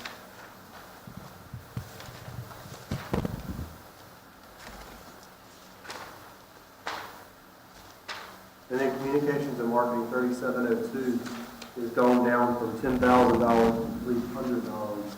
Is that a typo? So there was several things requested in that line, and I think it got cut tremendously, but there was, I'm not sure what it finally was cut to, but there were several things from the public information officer that was requested, including a citizen recognition program, miscellaneous videos for the mayor and city manager's office, and then there was a community survey, I believe, got cut as well, that was requested. A community survey? We've got in notes here. Go ahead. I have one comment to that. The $3,700, that was for miscellaneous videos for mayor and city manager's office. That was moved to the IT budget. So we didn't cut out those videos, we just moved them to IT. That's line 37. Yes. At the community survey? Community survey. Did that move to IT as well? No, I think that was cut. Because I think if we're just paying somebody to put an ad in a book, is that what the advertising is? I think that's far less important than having a survey for our residents. So I think we should very much include a community survey. And if that means not putting an ad in Wingspan or Boots to somebody, Boots to Best of the Boots. I mean, no offense to that organization, Best of the Boots, I think that we should consider that. I don't know why we would cut a community survey. Councilwoman Matthews? Ma'am? I believe from what LaToya shared with me, that her and Tim had talked, and they're still going to do something of a community survey. It just will not be something as broad as what she originally budgeted. I like her idea. Okay. I think we should keep her idea.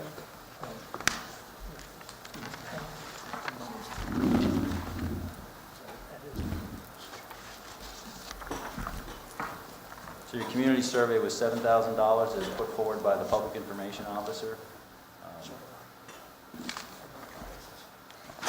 And y'all were There are gonna, ways to do cheaper surveys, SurveyMonkey or other things, but so what I'm saying is, that's fine, but I don't want to eliminate it. Latoya, you want to come over to the mic and talk about your thought on the community survey? What was the question about?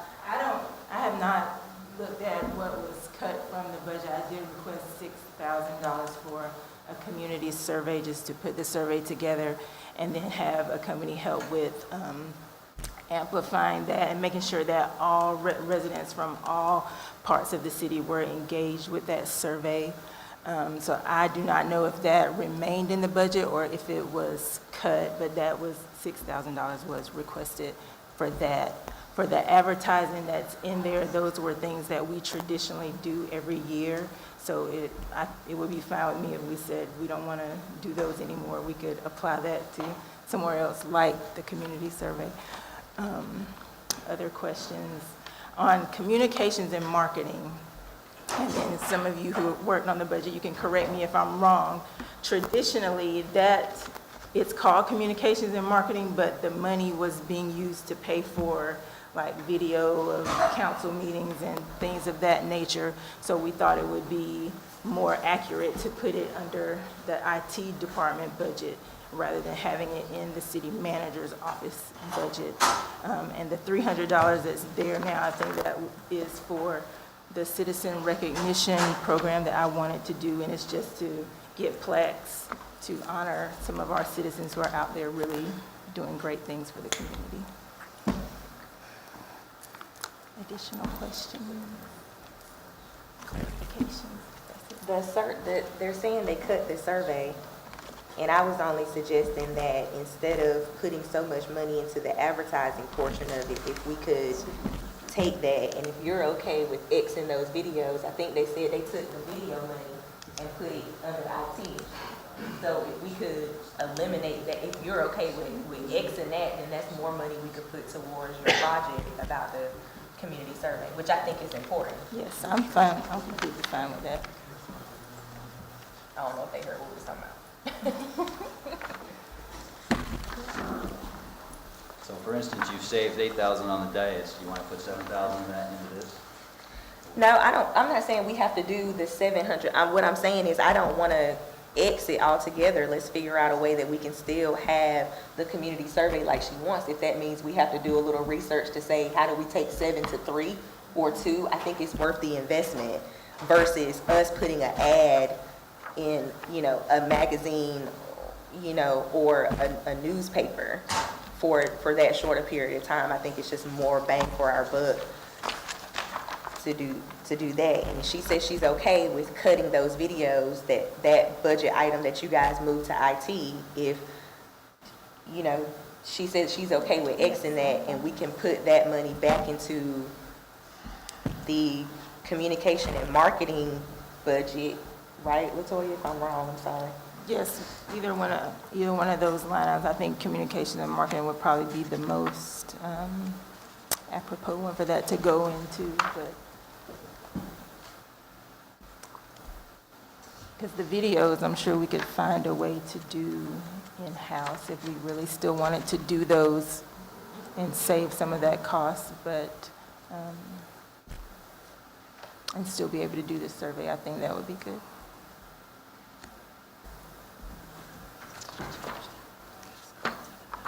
Hey, Tim, excuse me, Tim, the line item for those videos that are done for like filming the council meetings and stuff, that's not even in this line item anymore. It's not even part of this budget. It was moved over to IT, so this doesn't reflect those videos. Correct. So this here It's like, it was like 10,000 last year, and they took it down to 3. Some of that money went over to IT's budget to pay just for the videos, and that was the people that run the council meetings, film the Act Okay. 10 and that kind of thing for us. Oh, okay. Well, we need to keep that. The PAC team. People need to see the meeting, so What used to be- I thought you were talking about videos, like we just doing some, hey, this is, hey, I'm bringing these type videos. You talking about? He can elaborate a little more. It's associated with expenses. It's associated with expenses related to doing council meetings and things like we're doing right now, which could be somebody paid to do it versus things that we're getting to do that work that we need to do, replacing things, fixing stuff. That's what it was coming out of their budget before. And we were approving all of it because we were the ones managing it, so we moved it over where we could control it better. And they didn't have to worry as much about it. 3,000 was moved for that type of thing, which is not a council meeting.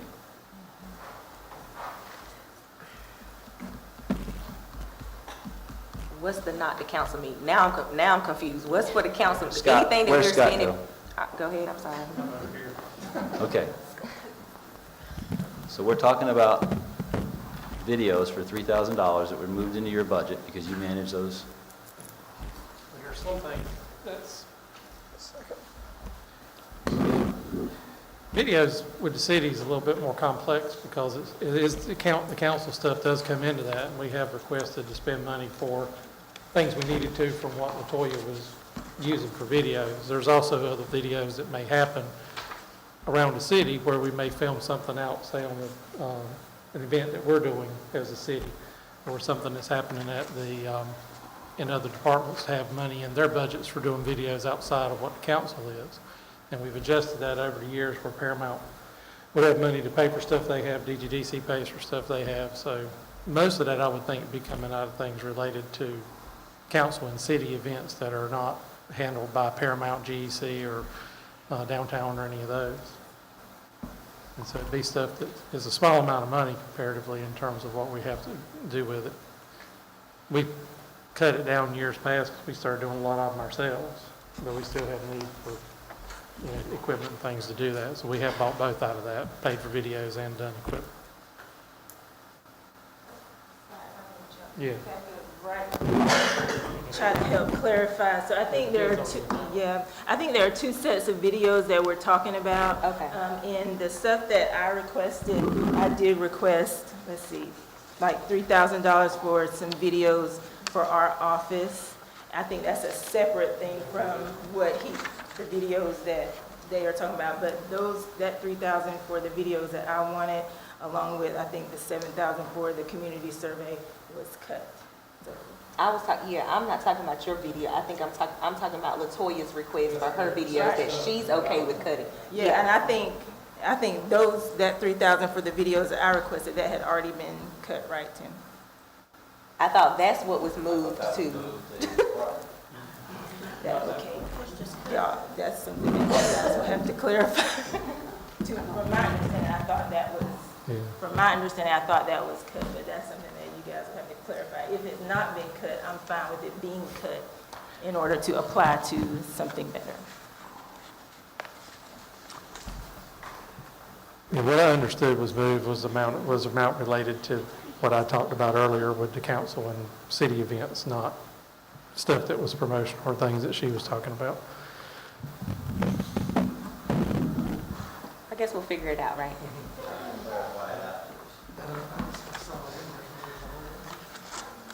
Any more questions on videos or anything else in the manager's department?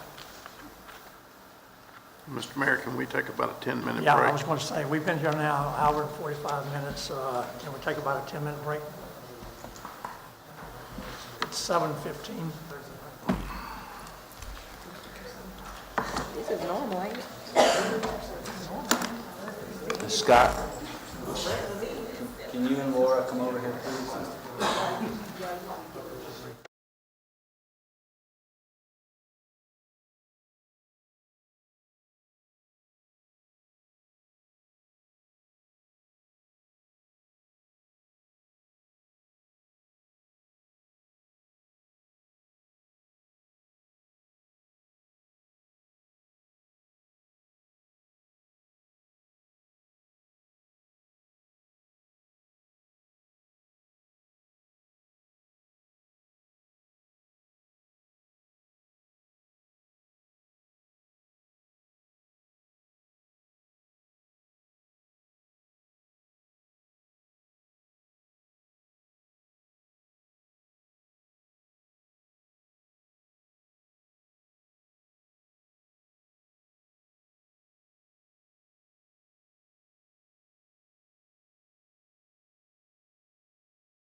maybe one of the offsets is the fact that you're not doing a dais for $8,000. But again, anything you cut here can go towards your increased cost of fire and police. Okay, I don't hear anyone suggesting that we do the survey at this point in time, so. I'm suggesting that we do a survey. Pardon? I'm suggesting that we do a survey of some sort. If it's not to the tune of 7,000, Latoya's already gone, then I do agree that we could find a medium for that. I think it's worth doing some type of investment for that, of some sort. I wanted us to take a look at the surveys and how much, I'm familiar with SurveyMonkey, and I don't think that's that expensive. So that's what I'm suggesting, to use SurveyMonkey. SurveyMonkey is free, pretty much, so if there's a consensus to do a survey, let's look at that option Here comes first. Latoya again. It was me, I called you, man. I was just supporting the community survey of some sort, if not the 7,000. Let's find something that's of good quality. I've used SurveyMonkey too. It's not the best, it's a free platform, so we can't expect top tier when we're trying to get thousands and thousands of responses. So I agree that we should, try to find something that's maybe not 7,000, but I think it's worth doing a little bit of research, and I'm willing to help look at some platforms for that too, if the council, as a majority, agrees that they find value in doing a survey for our residents. Okay, Ms. Dove, you're on. Is there anything that you want to speak to before we open it up for questions? No, I think that I'm really concerned about salaries when it comes to recruitment and retention, and how we can better come to an agreement on recruiting and retaining our qualified employees, whether that be through salary increases or longevity. But I also realize that we have to have the money to do it, and the revenues may not be in place at this time, but we really need to consider how we're going to increase revenues and have the money to recruit and retain our employees. Mayor, may I? Sure. Did you do a longevity survey before? When was the last time you guys considered longevity? Can you recall? Were you here? I was gone when longevity was cut out. Does anybody, Chief West or Alan, know? I mean, it's not going to be free, right? So Oh, it's not gonna be It's going to free, be very yeah. expensive. Yeah, but But I we can think, look at I think long-term, it is a good tool to help retain our employees. And I have noticed just through listserv across the state, there are several municipalities that are reinstating longevity because of the same reasons. They may use different models or, different ways of doing it, but they are going back to it.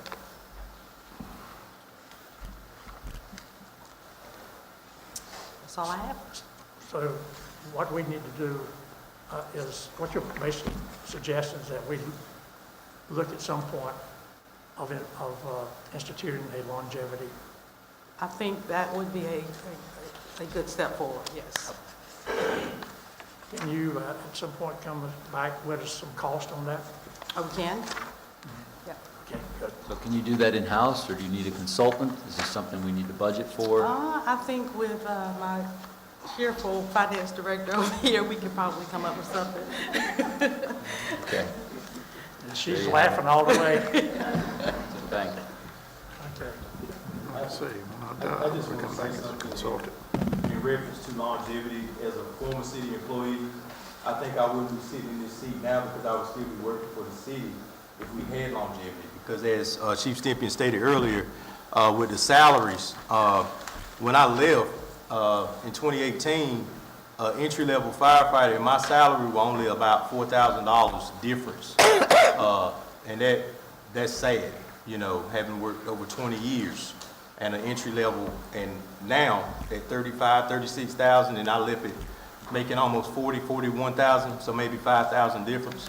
Had there been a longevity in place in increments, I would have had a higher salary, and I would still, and I stayed a long time. Like I said, now the trend is people leaving under 3 years. So I'm very much in support of some type of longevity. And I think the thing that people don't understand is municipalities, you know, things are gonna be stagnant if you don't increase taxes. I mean, that's how we get paid. I mean, just point blank, period. I mean, if you're not gonna do anything, things are gonna stay the same, then people are gonna be complaining about, you know, they're not getting their trash picked up, but they're not getting their trash picked up because somebody's leaving to go to another county or city that's paying, and they have been hit by tax increases. So in order to retain our employees, I think there needs to be some incentive by way of longevity, because we can't, like I said, and the manager spoke on this before, with the inflation going up, you know, an 18-pack of eggs costing $5 almost, and we're still stuck 10 years in salaries or wage increase, then quite naturally people are going to leave. So I think we have to be realistic about this too. Nobody wants to be, and it's very unpopular to say any increase of any sort we've had, and I don't want any more taxes this year, but I think looking down the road, I mean, we have to look at how or what funds our employees, you know, and where the money comes from. It doesn't fall out the sky, like you said. But I think longevity is a very good way to retain, at least long-term, and like I said, increment 5 years, 10 years, maybe, just something to see our employees stay. And I just wanted to see if you shared that I sentiment. do, and I think one other alternative that we may also consider is increasing 401K. I know we probably can't do both. Yes, but ma'am. we're at 4% now. It would be nice if we could go up another percent and have 5%. But I think in the future, that may be something that we could definitely look into, especially for those that are closer to retirement like me. Yes, ma'am. But you hear the difference. Your younger employees or newer employees are talking longevity, and then your older employees that are ready, that are looking out, are looking at retirement. So I think either of the two, especially longevity, in the near future would probably benefit us much better. Could you work up some numbers on both 401K and longevity Sure. for us? Okay, thank you. Are you going to try to address that this fiscal year or next fiscal year? Well, Since you're I not think doing a we- tax increase.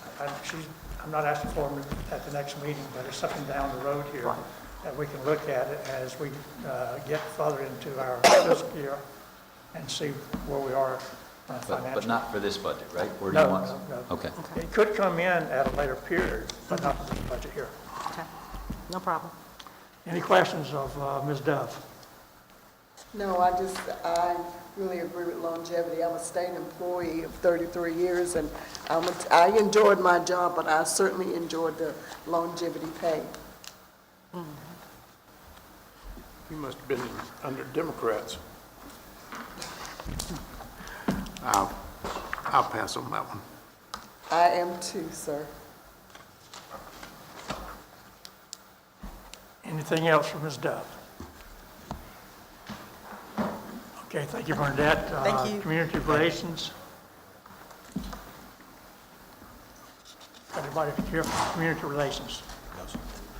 Okay, take a look at page 27, 28 actually.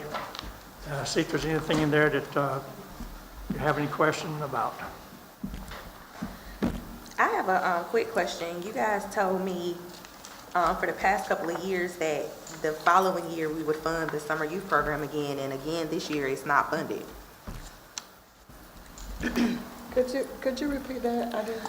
So for the past couple of years, I've asked about the summer youth program, and I've told because of COVID we weren't going to do it, but I was also told that the next year it would be funded, and it's another year and it's not funded. And I just kind of want an explanation on why it's not I think being that funded. program was about $60,000, so we'd have to find $60,000. I understand that.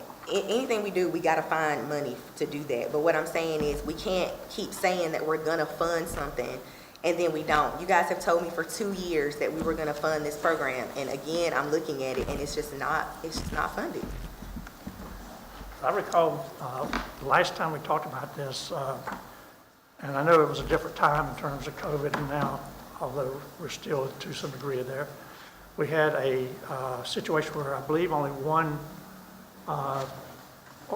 business offered to host a summer youth employment. And that doesn't include our Parks and Rec or whatever, but I'm talking about outside the city. And that was one of the reasons it didn't move last year. Didn't move forward, I'm talking about. Right, COVID restrictions prevented it the last 2 years. Right.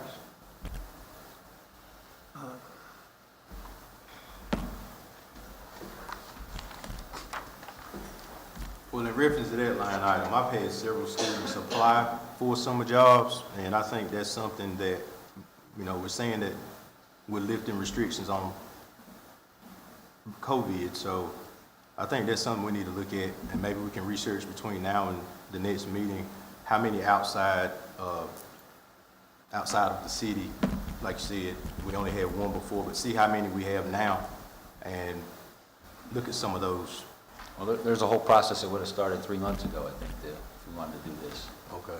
Do we have any? To get the applications in and all the vetting and such, so, to start the summer program in July. But again, if you want to do it, what don't you want to do?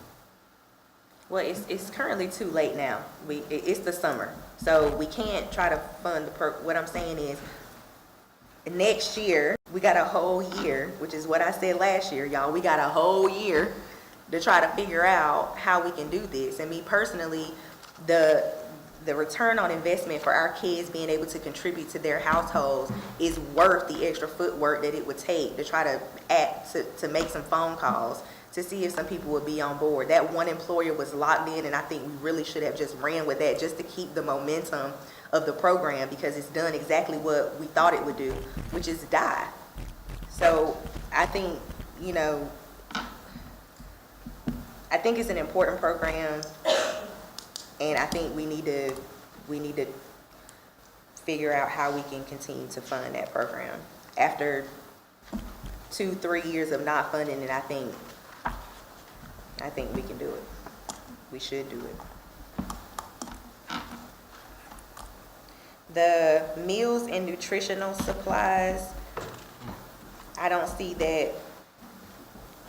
Like, what was that, and then why don't we need it now? Was that with the Parks and Recs stuff? The meals and supplies for community? No? Something different. No.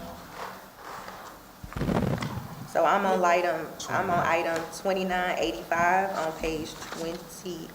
I think that's a 28, y'all. I don't know. Yeah, you're right. Okay. Yeah. Ms. Matthews, I know that before, when Ms. Simpson Carter was here, we had a summer feeding program.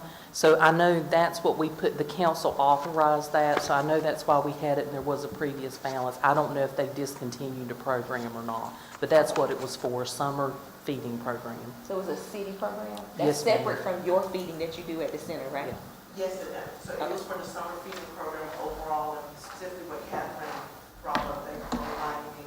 It was a gentleman that was wanting to do summer feeding in several of the housing authorities, and he needed funding to get more additional supplies, like pans, spoons, things like that, and that's what that money was for. Okay. But it's the summer feeding program that's put on by the state of North Carolina, it's only one of the districts. Okay. But in order to expand his operation, which the city council had asked him to, he needed additional equipment. And that's what that money was for. Okay. Okay. So you remember when we did when I think it was Structure Day, they was doing feeding too? Is that part of this? Like, we was contributing to help with that? Because I don't think anybody has done much since COVID outside of a couple people. Maybe not, 2 different things, though. Okay. Okay. Yeah, but it's still places that offer feedings for the summertime, like we do. We work with the state, and they send us a vendor, so we're open. That's okay. So anyone can come to our 2 facilities. Okay. So for the summertime, with our 2 rec centers, any child can come. They don't have to be a part of our program. Any child can come and be served at our 2 facilities. I know there are other facilities throughout the county as well that are part of it. I'm not sure what they're doing this year, but I know previously, like for instance, the YMCA, they were part of the program, but they were a closed site, so and that meant specifically for their participants. Okay.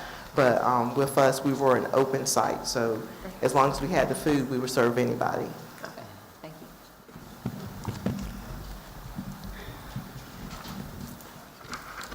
Any other questions on the community relations? If not, let's move on to Paramount. Next item down on page 30, 31 actually.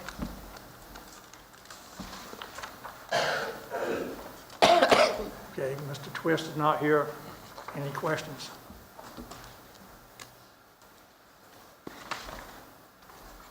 Okay.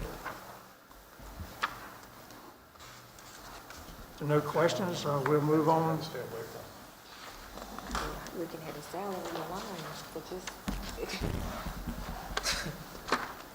To the event center. Goldsboro Event Center. Yes, sir. Okay. Have anything to add unless there are any questions? Any questions on the event center? Hold on one second. Okay. What page do you have for that? 33? 33.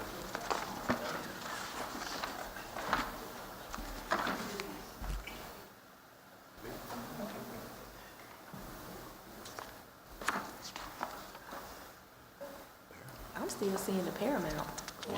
I don't see. No questions on the event center? There's a 1020 GEC line. Okay.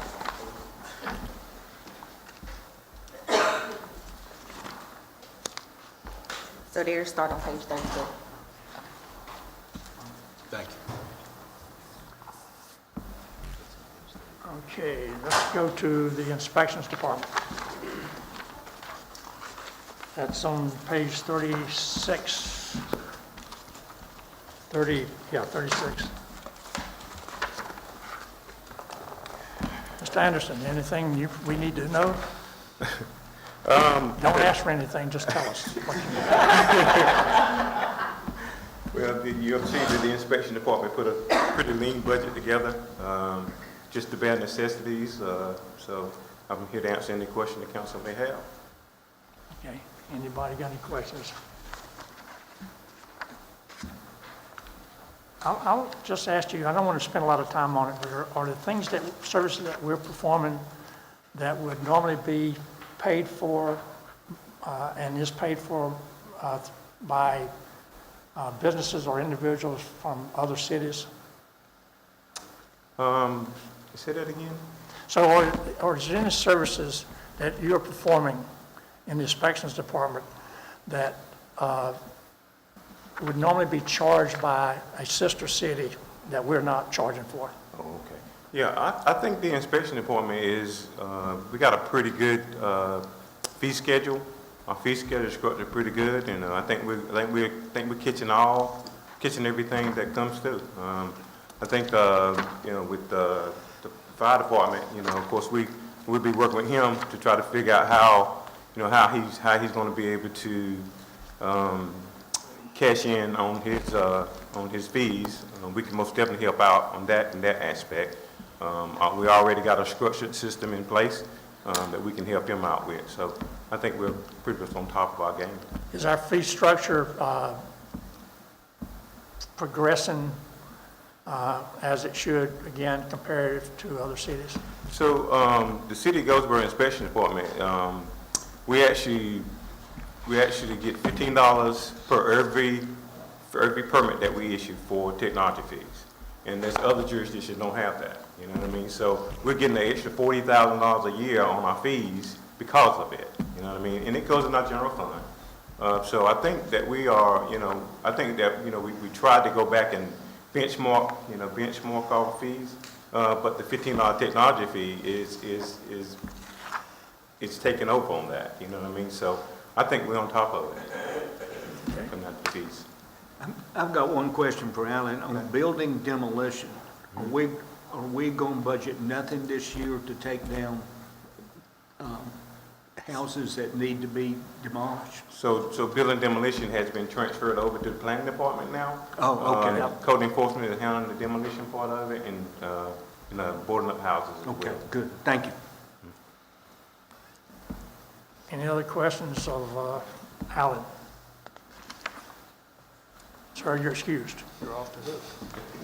Thank you. Okay, jumping ahead to the downtown development. Downtown development. Wake up over there.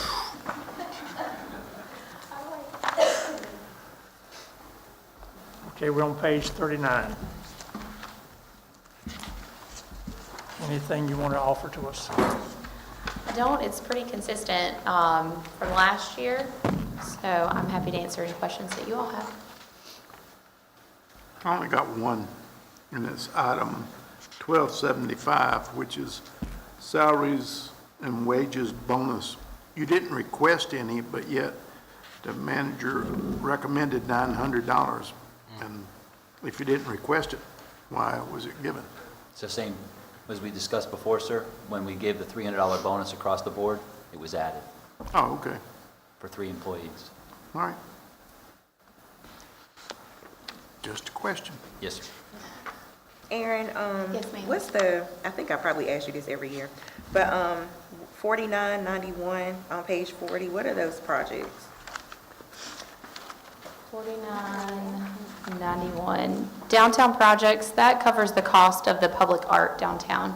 So that's the 9 pieces that we fund via lease every year. We change them out every October. And that covers the minimal cost for crane rentals as well.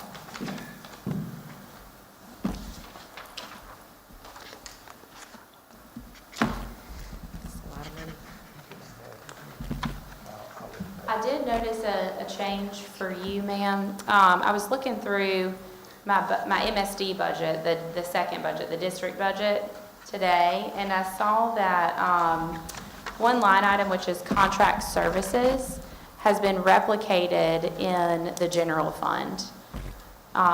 Previously, it was only in the downtown district, so I'm not sure why it was added to the general fund, but that can actually be removed. What line item is that? That is...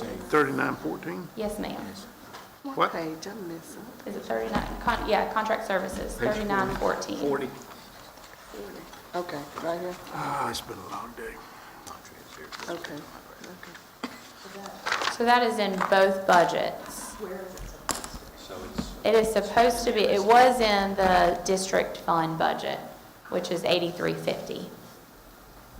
I would recommend that it stay there. But is it in the general fund or is it in? It's in both currently. Where should it be? It should be in 8350, the district fund. I see it. I'm sorry? Okay, so we can subtract 4140, line 3914, contract services, out of Is that okay with you, Catherine? Department 1025. Okay.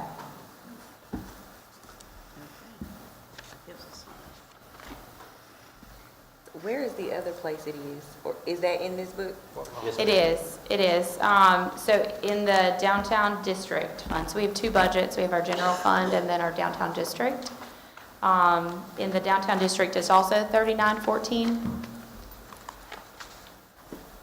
My pages aren't the same as yours, or I'd give you a number, I'm sorry. I'll find it eventually, I believe. What's the balance? That's Or right. is it in a different fund? 134, Councilwoman, 134 or 135? One of those two. I can't Yeah, tell. 134. Okay, I see what you're saying. You're welcome. What else do you want to remove? So, Aaron, Can I take my Let's get seat it now? late. Yes, ma'am. but hold on a second. So, what is the beautification program at 20,000? What is that? Beautification is kind of a blanket item that covers any beautification projects downtown. It's paid for out of the downtown district fund, which is the additional tax district, so it's not the general fund. The downtown district fund can only be expended in the downtown district. So the items I have listed for this coming fiscal year are a large metal sign to be installed at the hub. Currently, Everyone knows it's the hub, but there's no signage that says it's the hub. So I've got plans for a sign to be fabricated, but we haven't had it in our budget the last 2 years. So that's a metal sign. And then we also have hanging baskets that were in the John Street parking lot. They haven't been there again for the last 2 years, so we're going to replace them this year. A wall or an insert at the Cornerstone wall. If you go down to the hub now, you'll see the names of the Cornerstone Award winners, but there's no insert that explains what that is. So that's the Cornerstone insert. Tree replacement cost, there are several trees that are in need of being replaced. They have grown too large for their spaces, or some that have died that need to be replaced. We share that budget with planning. They have some tree replacement money as well. Mural and then maintenance of existing murals. Our murals are about 6 years old, so they need to be maintained and updated. And then just any miscellaneous needs. So a couple of things that we do typically, we do 2 litter sweeps every year where we pick up trash downtown. We might have a project where we need to pull out overgrown shrubs to help out Parks and Rec. So funds, things like that. If we plant pots for our merchants, we try to do that for new merchants that come downtown. That comes out of this budget as well.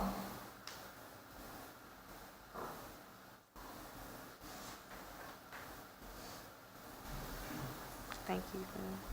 You're welcome. Any other questions?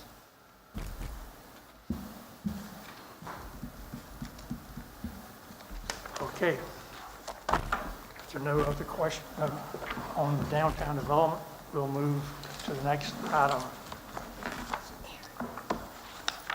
Thank you. Is IT, Information Technology, page 42.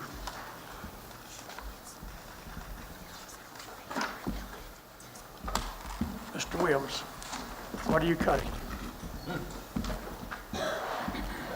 Council, if there's any questions you have tonight, I'm sure we've gone through some things already, but I know you're in a hurry, you're back to Spider's Corner. No, I didn't have anything to add other than we did a budget that was a overall reduction from what we had in previous years, even though we added some staff and things to it through some cost savings we explained earlier. So if there's any questions, I'd be happy to answer them for you.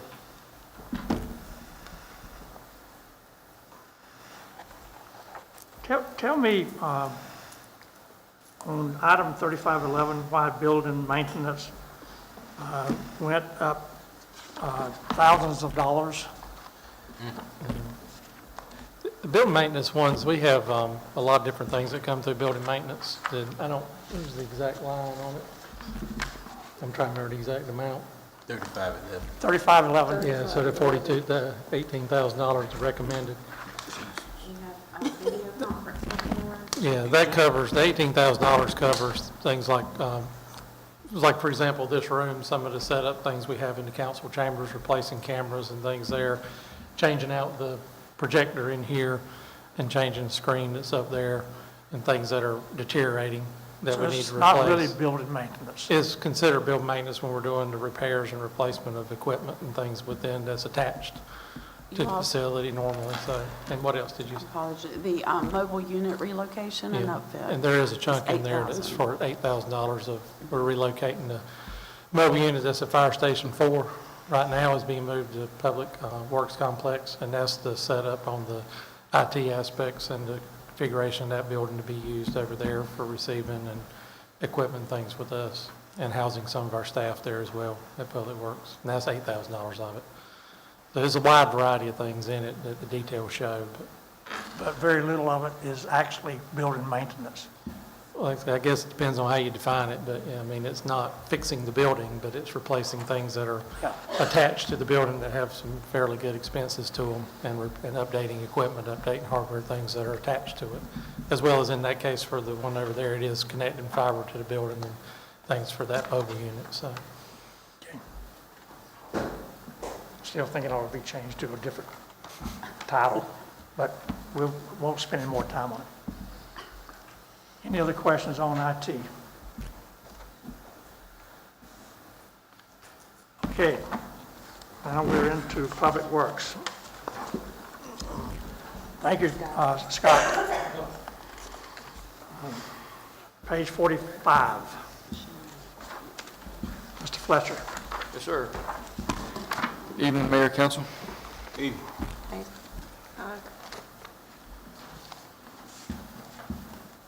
Any comments? There's, if I've been asked one thing consistently by staff, it's been about the salary increase. Everyone's having some tough times right now from our frontline workers on up, especially the guys on the front lines. We've lost staff as well, operators, local municipalities have taken them, Kinston, Wilson, Selma, I mean, we lose them as well. So just reiterate what the HR director said too, it's on everyone's mind. Times are tough right now. Told me today to go find 2% more to give my staff. I'd find it in my budget tomorrow to give them a 5%. That's the number, that's the magic number that everyone's looking at is 5% across the board to really make a difference. And I felt obligated to convey that to y'all because I had so many who knew I was coming to this meeting tonight come up and ask me about it. So we saw, I agree. So we saw the chief, both chiefs from police and fire put together some type of, something itemized so we could actually see it. Can you show us what that looks like? Because, I mean, I agree too. Those workers are very important. And, I can find it in my budget tomorrow if you tell me to find 2%. It won't cost you anything extra than what you've already put towards my budget. You're going to find 2%, Yes, sir. just for your employees. Just for my employees. Do it. Do it? As far as I'm concerned, do it. Mm-hmm. If you can do it. If you I can can do do it, you know, I I've care already about done the the numbers. employees. I care about them a whole lot more than I do a dump truck. You can still get the dump truck. It's like hearing, I like hearing a man Do say it. that. Do it. I say do it. So let's talk a little bit about that. What are you going to do? I've already got one of my superintendents and told them, I challenged them to find a 1% cut it. See if you can find 1% out of your existing budget that we've looked at. I may not have looked at the last iteration, but the most recent I looked at it about a week and a half ago, 2 weeks, I challenged them to find 1%, and they did. And I said, well, find 2. If 5 is really where you want to be, they heard rumors about 3%, and they did. They provided me. The garage is probably the one I could not find, but I'll take it out of the other departments' percentages here and there to find it. Mr. City Manager, I say the two of you get together and see if it works So out. some departments Yes. submitted budgets that are a little leaner. For instance, city manager's office is not going to get that. I can't find that money. I doubt HR, I doubt inspections, I doubt other departments are going to be able to find you that extra 2%. So you're, just like you're potentially prioritizing the fire and police for public safety, you're prioritizing public works.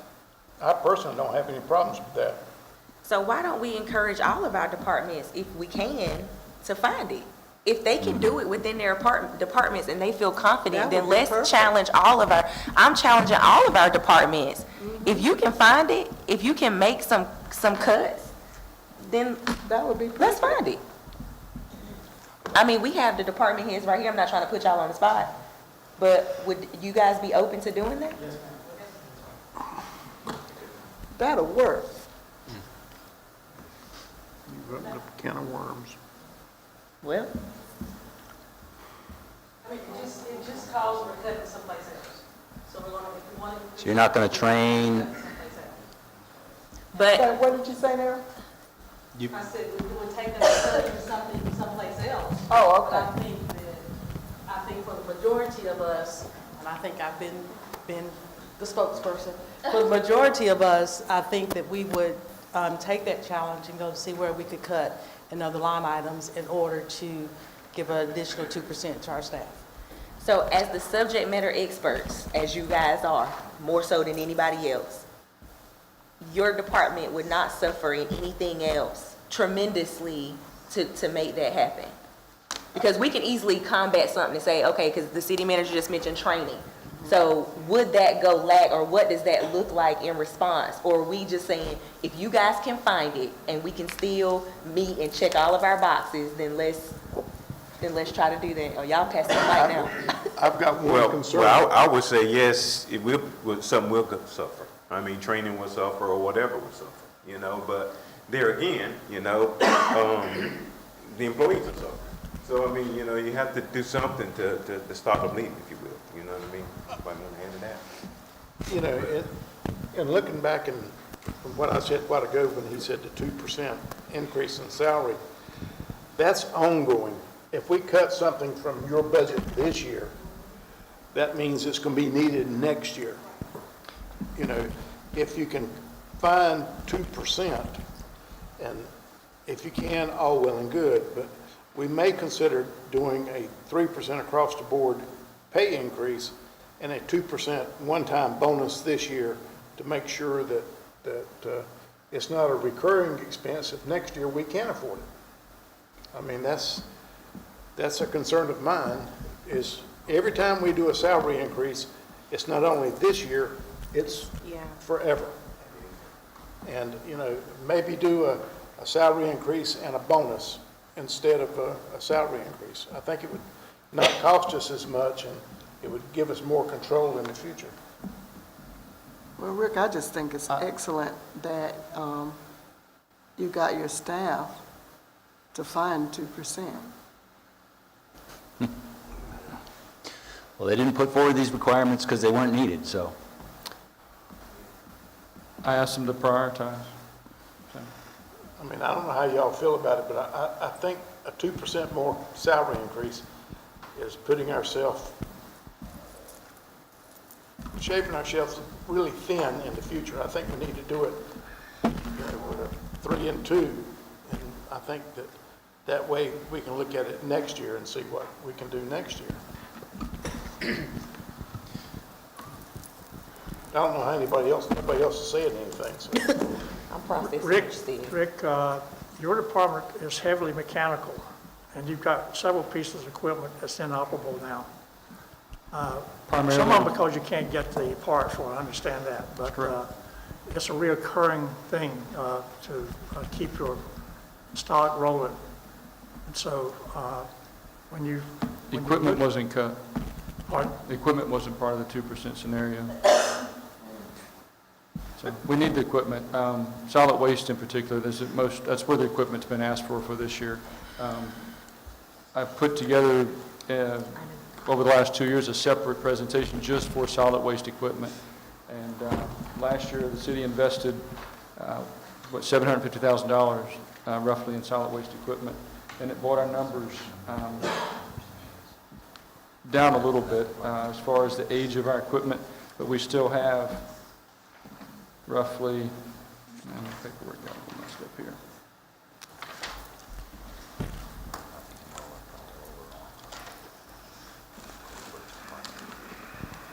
Out of 146 pieces of equipment, solid waste has 59, and the investment you made last year, the number of pieces of equipment that we have that's over 10 years old in solid waste went from 73% to 68%. So 68% of the equipment is still over 10 years old.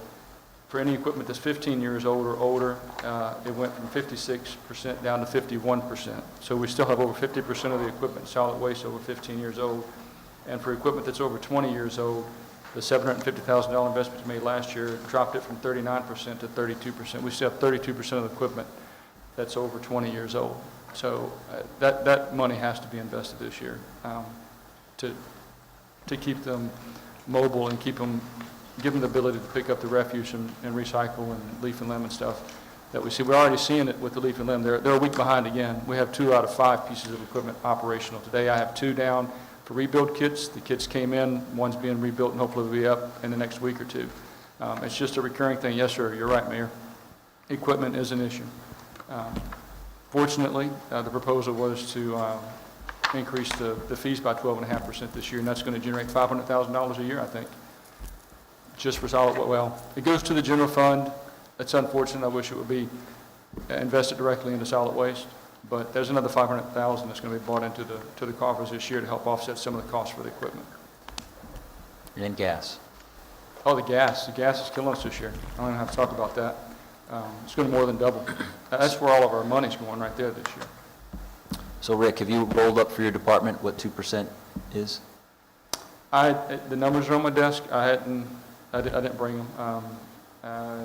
300,000? 250 to 300 probably. Mm-hmm.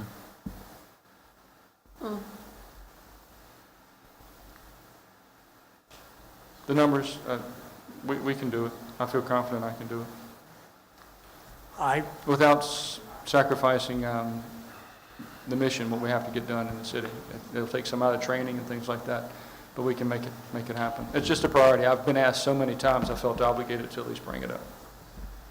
I share Councilman Aycock's concern about once you implement that for this year, then it becomes a requirement for every year thereafter. And then, of course, as we move forward in that life cycle and we talk about additional pay raises, another 2% a year or two. So it just keeps, I understand that personnel is our most critical asset. I understand it perfectly. But I want to be realistic about how much we obligate ourselves for.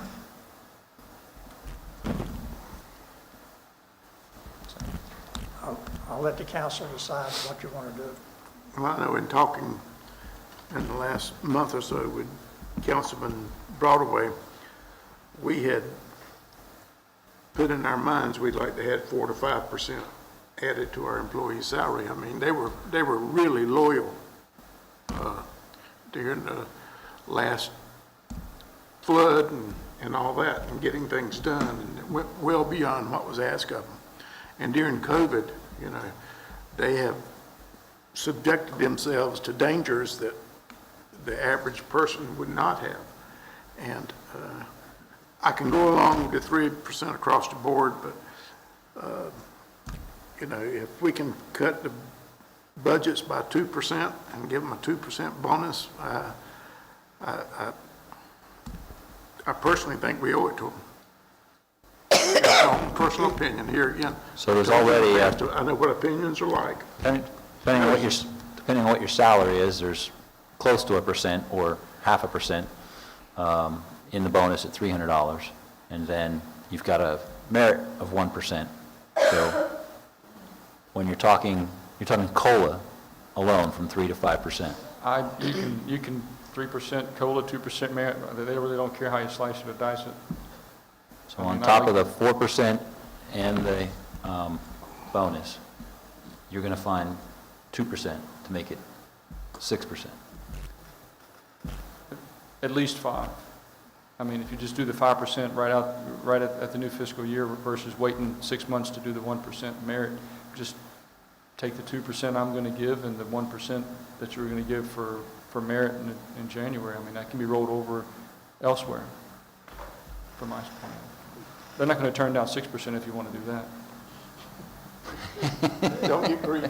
I'm not. No, sir, I'm not. I'm just being realistic. I mean, the number I kept hearing and the concerns was 5% would seem to make the bigger difference. Rick, where was the majority of that your people came up with? Where was the majority of the savings? It was everything from training, some supplies. You know, it was a little bit here and there. I have 7 divisions. It wasn't department wide. It sounds like a lot, but when you have 7 divisions, you know, streets and stormwater's one. They took it out of their budget. You know, distribution collections took it out of theirs. Building maintenance took it out of what they were looking at getting this year. The garage was the only one that's already cut. That they have no extra funds. I mean, the garage is they couldn't. But we'll find it I'll find it between streets and buildings and grounds and solid waste. We'll find it elsewhere. The garage has been operating on bare bones Fumes. for years and years. Yes, sir. I mean, you come up with something, I like 3 and 5. I agree with Councilman Aycock that a bonus is better for us, especially if we don't want to raise taxes anytime, increase our revenue. In other words, as Councilman Tollett said, it's forever when we raise the whole rate with a bonus. Especially the public work guys. They were out there in the COVID nasty mess. Well, if you can work something out Mr. City Manager, with department heads and all that. And I don't have any problems with coming back next Monday, and meeting again to iron out this. I've just, I'm sorry, the employees has been my biggest concern.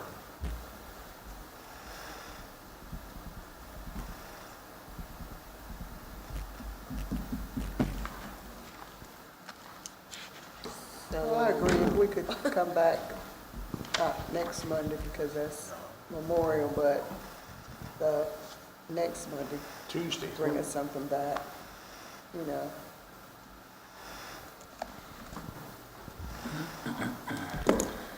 I can come back, whatever. I'm working.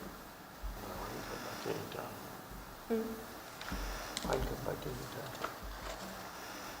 I mean, this is important, we gotta finish this up. But I'd like to see what Rick comes up with, we can show us kind of like.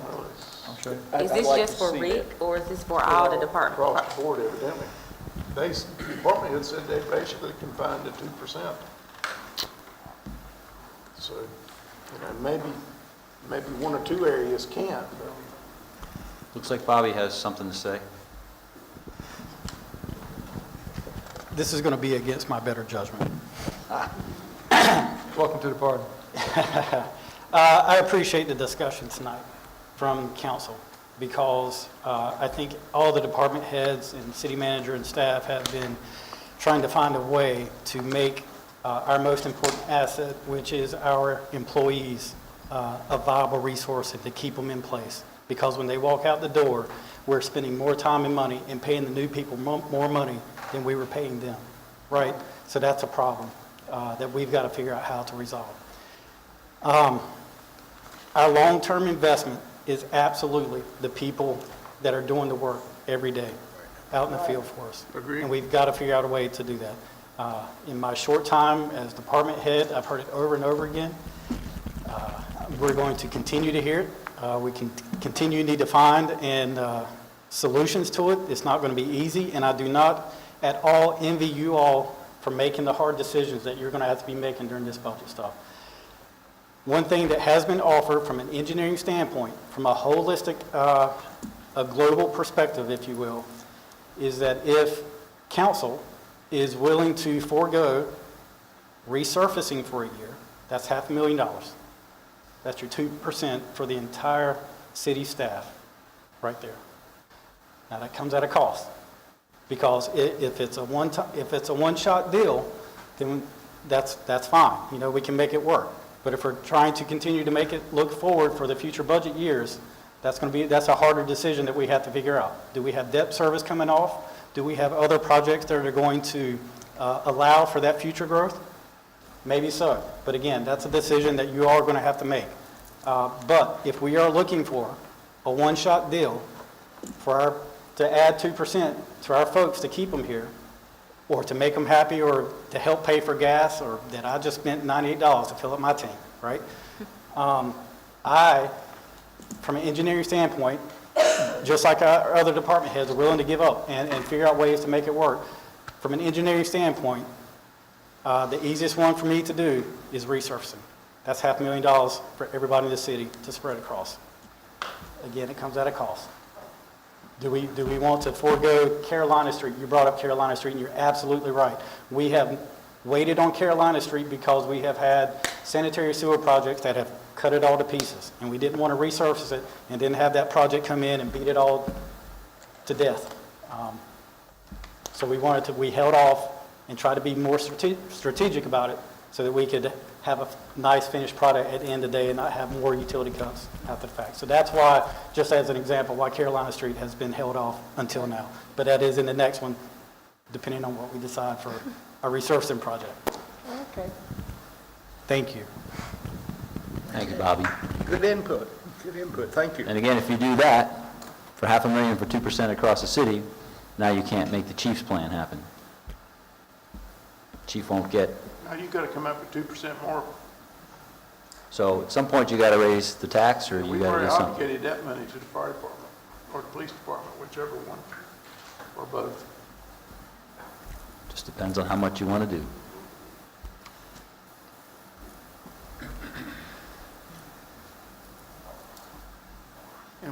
reasons I said what I said was, you know, a 3% pay raise for somebody making $80,000 and $90,000 is a fair chunk of change, but that guy making $35,000, 3%, is not going to pay hardly his gas expenses that have increased, much less his food expenses and all of that.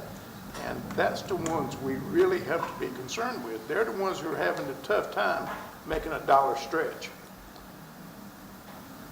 So, you know, again, some way we can come up with 5%, working it out with merit pay or whatever.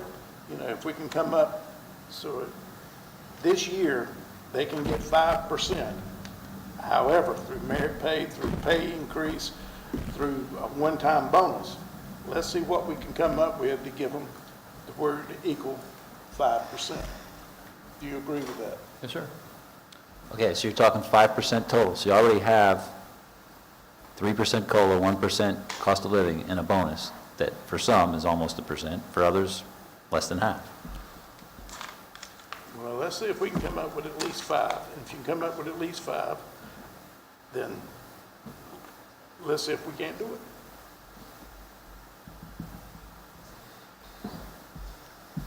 I look forward to your contributions, Rick. My 2% from my department, yes, sir. Okay. Didn't mean to throw a monkey wrench in all that. As far as the budgets, I don't know which one we're starting with as Public Works. I've got admin, buildings and grounds, garage, or anything in particular. Admin's the first one up. Admin's the first one up. Page 45. Any specific questions regarding admin? That's one of my smallest. I didn't see anything there.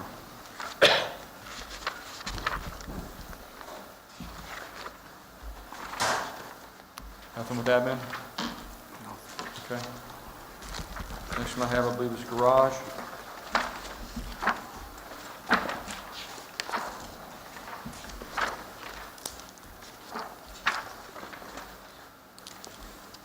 Any specific questions related to garage? Just one. Yes, sir. How many full-time mechanics do we have? Mechanics, we have 9. I have 4 on the light and 5 on the heavy. Okay. Then we have a welder, we have 2 admin.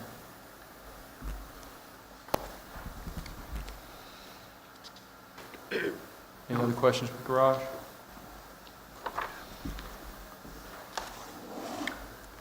Next one's buildings. So garage is a good example on page 49, line number 2592, the cost of gas going up from $625,000 to $980,000. So none of your cuts are going to come from that, right?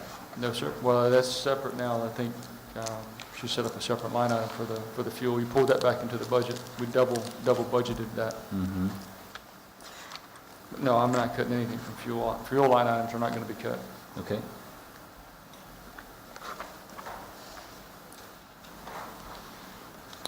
Next budget will be buildings and grounds.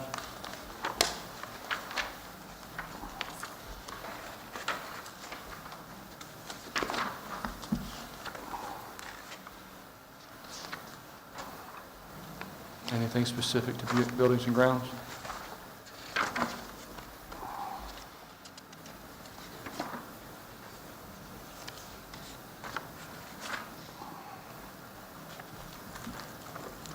No? Next will be cemetery budget.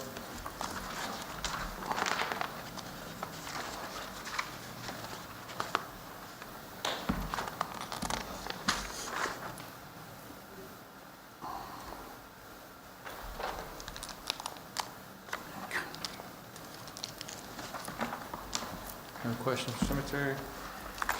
Next will be stormwater. Whoa. Give me a minute. Rick, what about the garbage, the one-armed bandit garbage trucks? Or did we have one of those, a new one coming? For solid waste, I'll be getting, the solid waste is coming up soon, that budget. Right now, it's still in the budget for the one arm and the rear loader. We just had a dump master that caught on fire a few weeks ago. The auditor's been out, it's a total loss. We're waiting on the final numbers as far as what they're gonna pay us for payout for that. Should be any day. Nona's done a good job keeping up with them. The auditor's been out here. So we're waiting to see. That's another $350,000 piece of equipment. Now, do y'all have replacement cost on that? $350,000. I mean, does the insurance replacement cost, or is it? I think it's just current value. Catherine may be able to add to that, I'm not sure. Our insurance is just value, current value. Something's total loss, it's not replacement, is it replacement cost? Right, yes, ma'am. Yeah. That's what I thought too. We're hoping to recover 175 to 200,000.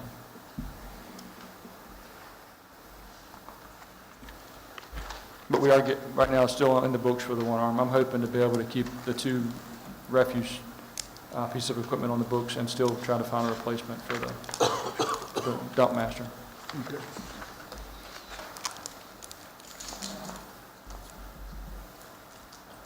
Was there anything with buildings and grounds?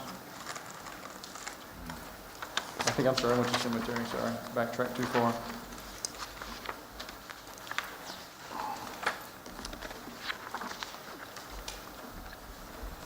Well, you got a couple of So departments. page, while we got Rick up here, do You you got two want to go departments to? in between you. You got a 67 for Oh, street sorry, maintenance. I was just kind of go through all my along here. Yes, sir, Tim? So as I understand, no questions for cemetery, right? And then your next issue is street maintenance on page 67, would that be correct? Street maintenance, yes, sir. I don't have street maintenance. That's another lean division as well. Not a lot of fluff.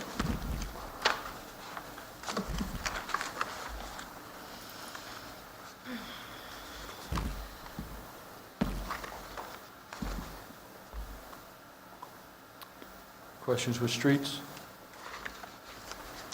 One question.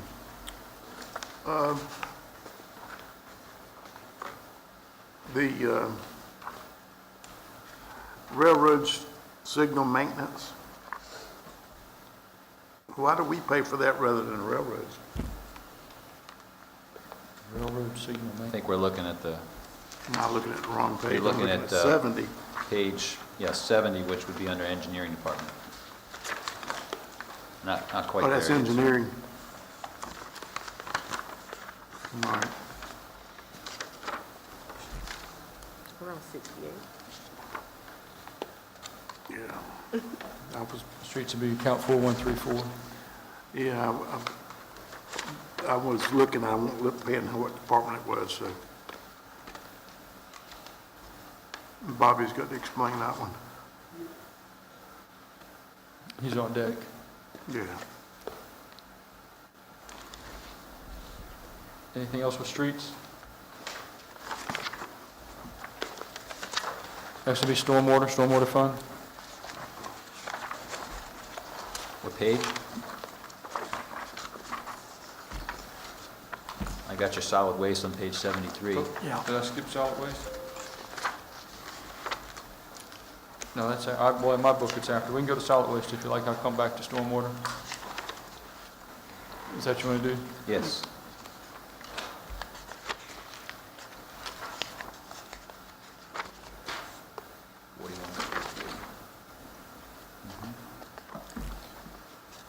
Basically, everything you asked for was budgeted.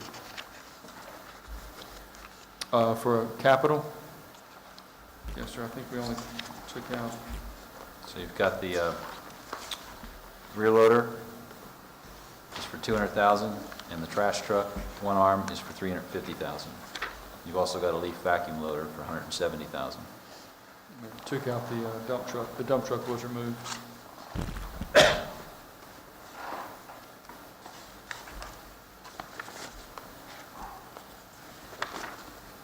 And if you have to replace the front end loader that you just talked about, that may have to be replaced by the garbage packer line 5402. That would be your lower priority, correct? If there is such a thing, yes, sir. For the Otherwise, equipment. we got to find an extra 250, 300, whatever, Well, hopefully, after your insurance payment comes through. 150, yeah, which would, what part of the loan, that's correct. To add to the loan, I guess. make up the difference between the insurance, what the adjuster determines it's worth. That's correct. Did you catch that, council? On page 74, there's a garbage packer, 5402, which is a rear loader. That would be the lower priority of Rick's equipment there. We're going to have to replace a front-end loader, which takes care of, it's a dump master, takes care of dumpsters, right? That's correct. And maybe the insurance value of that $350,000 vehicle? That's what the replacement cost is this year, $350,000. And so the insurance value may be, $175,000, $200,000. so about half of it we're going to have to come up with and add to a loan which is already at $2.4 million. One thing I want to discuss with your stormwater fund was perhaps reducing and not funding the street sweeper.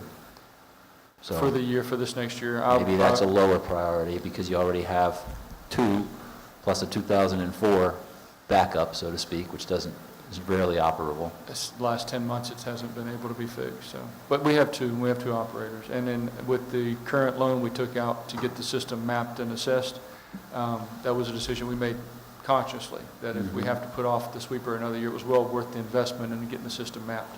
So we're ready to hold off on that as part of the So we're going to fund. delete the street sweeper and use that funding.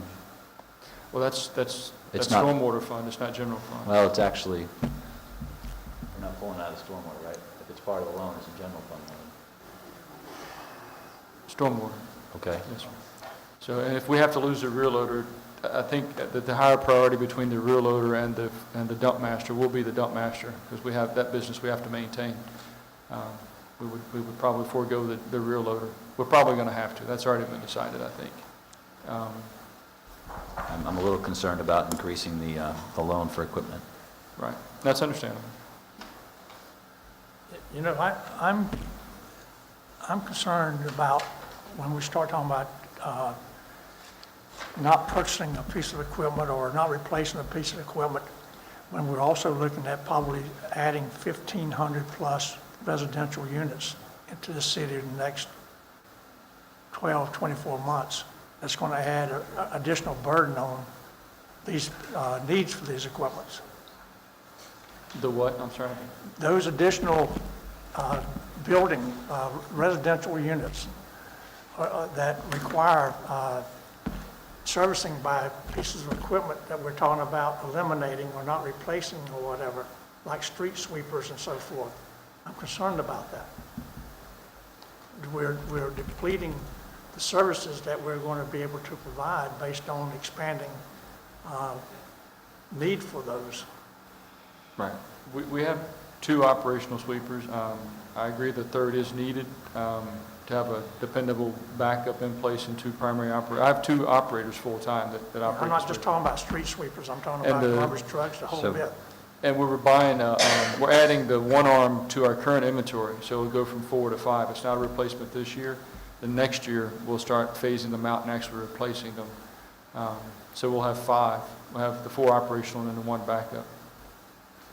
So that was the whole point of adding the 1 arm this year, a year early. Technically, before it was in the budget in our CIP to start next year, but we're starting to see some wear and tear, some age issues with the 1 arm bandits, because they are used every day. Every day they go out and they service 1,000 dumps every day.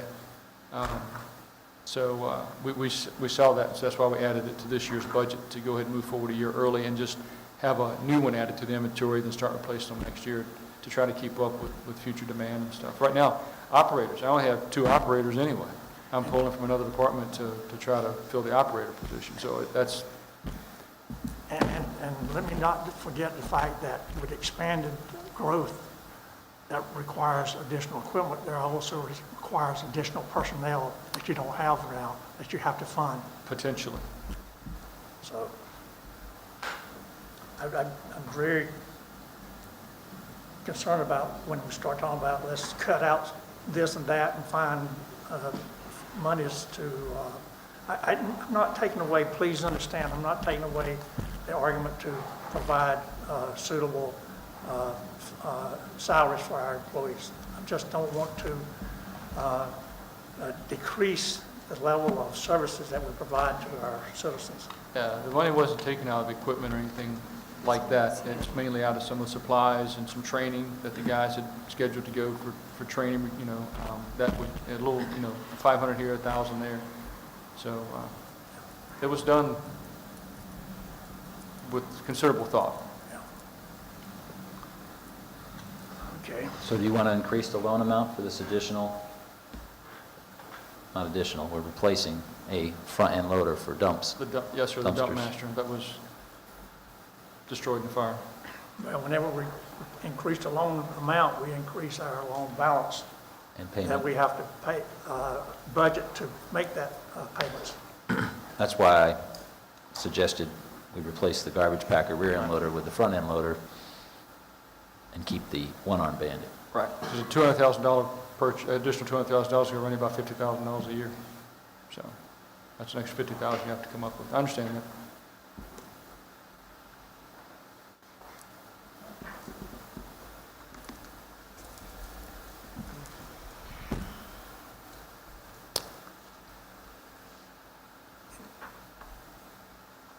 You got anything else you want to? Did you want to go back to streets, or you want, anything else with solid waste? Nothing else for me for solid waste. I'm fine. Anybody got any questions, comments? Somber. Back to street maintenance, or? Yeah. You good? Street maintenance. What page was that, Rick? No, there's... My book's different. 68. What number? 68. 67? For council, page 67.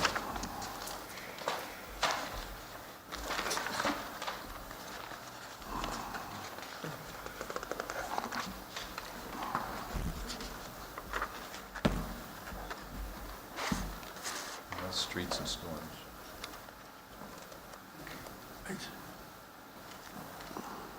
Any questions for street maintenance? Anybody got any question on page 68, streets and storms?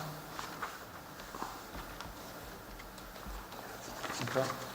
The last one, I believe, is distributions and collections. Utility fund, Utility. 4175. Page 113.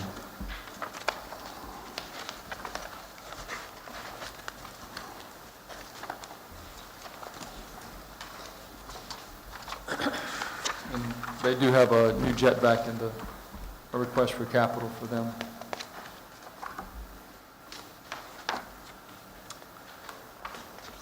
Page 114, anyone have any questions?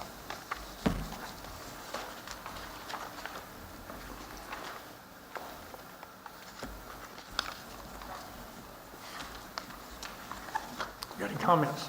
No, sir, I appreciate your time. I didn't mean to stir things up too much. Like I said, I just felt obligated after listening to the police and fire.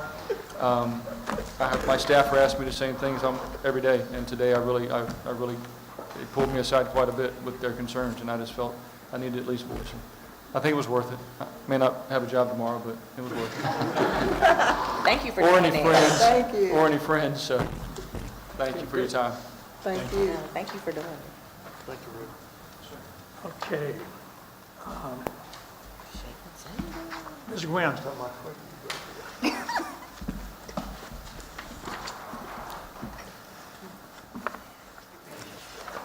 Page 58, or 59, actually.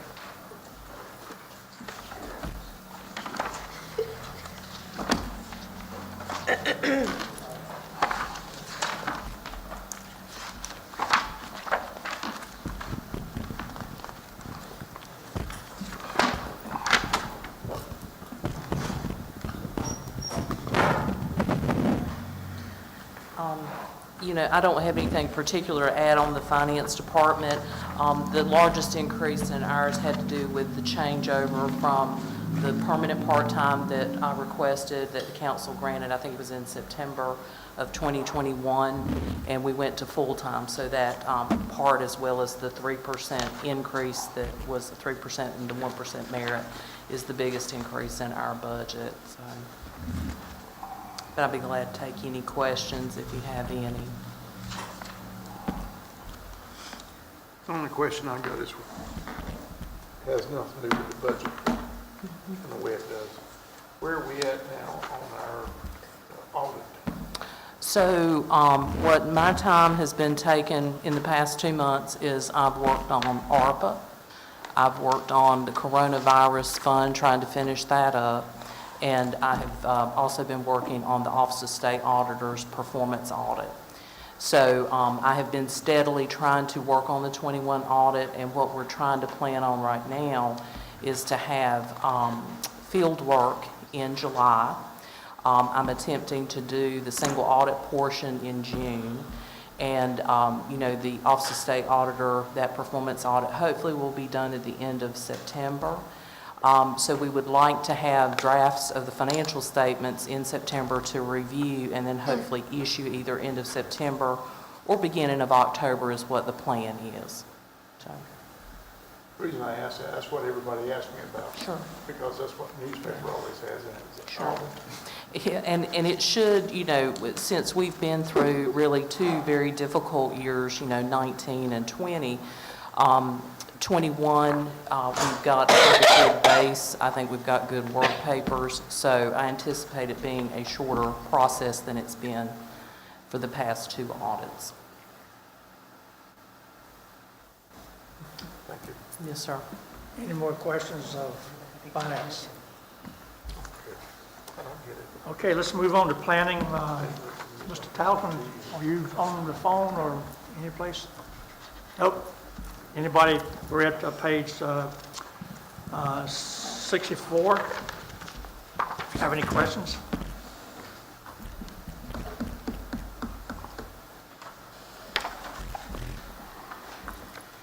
No questions. Okay. Let's move over to economic. Let's see. Let's go to Parks and Recreation. Just wanted to mention, you've got 40,000 on the building demolition line that was asked by Bill Broadway earlier. What? You asked about demolition? Yeah. It was moved from inspections. You've got a building demolition line of 40,000 in 3993 on page 65. Okay. That's not very much, really. That's 10 houses. But that's okay. We're Not especially when hard you're times combining 2 departments worth of trees. Used to do about 100, used to budget about 100,000 for that. Okay. Well, it's more than last year, and it's being kind of consistent. We look at 2021, we were looking at 40, and then 2020, another 40, 30 something. So, about how much we put in there before.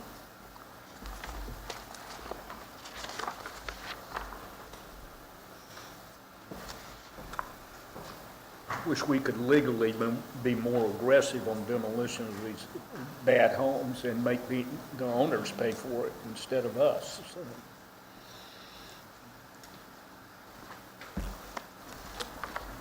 it's especially our yellow house, right?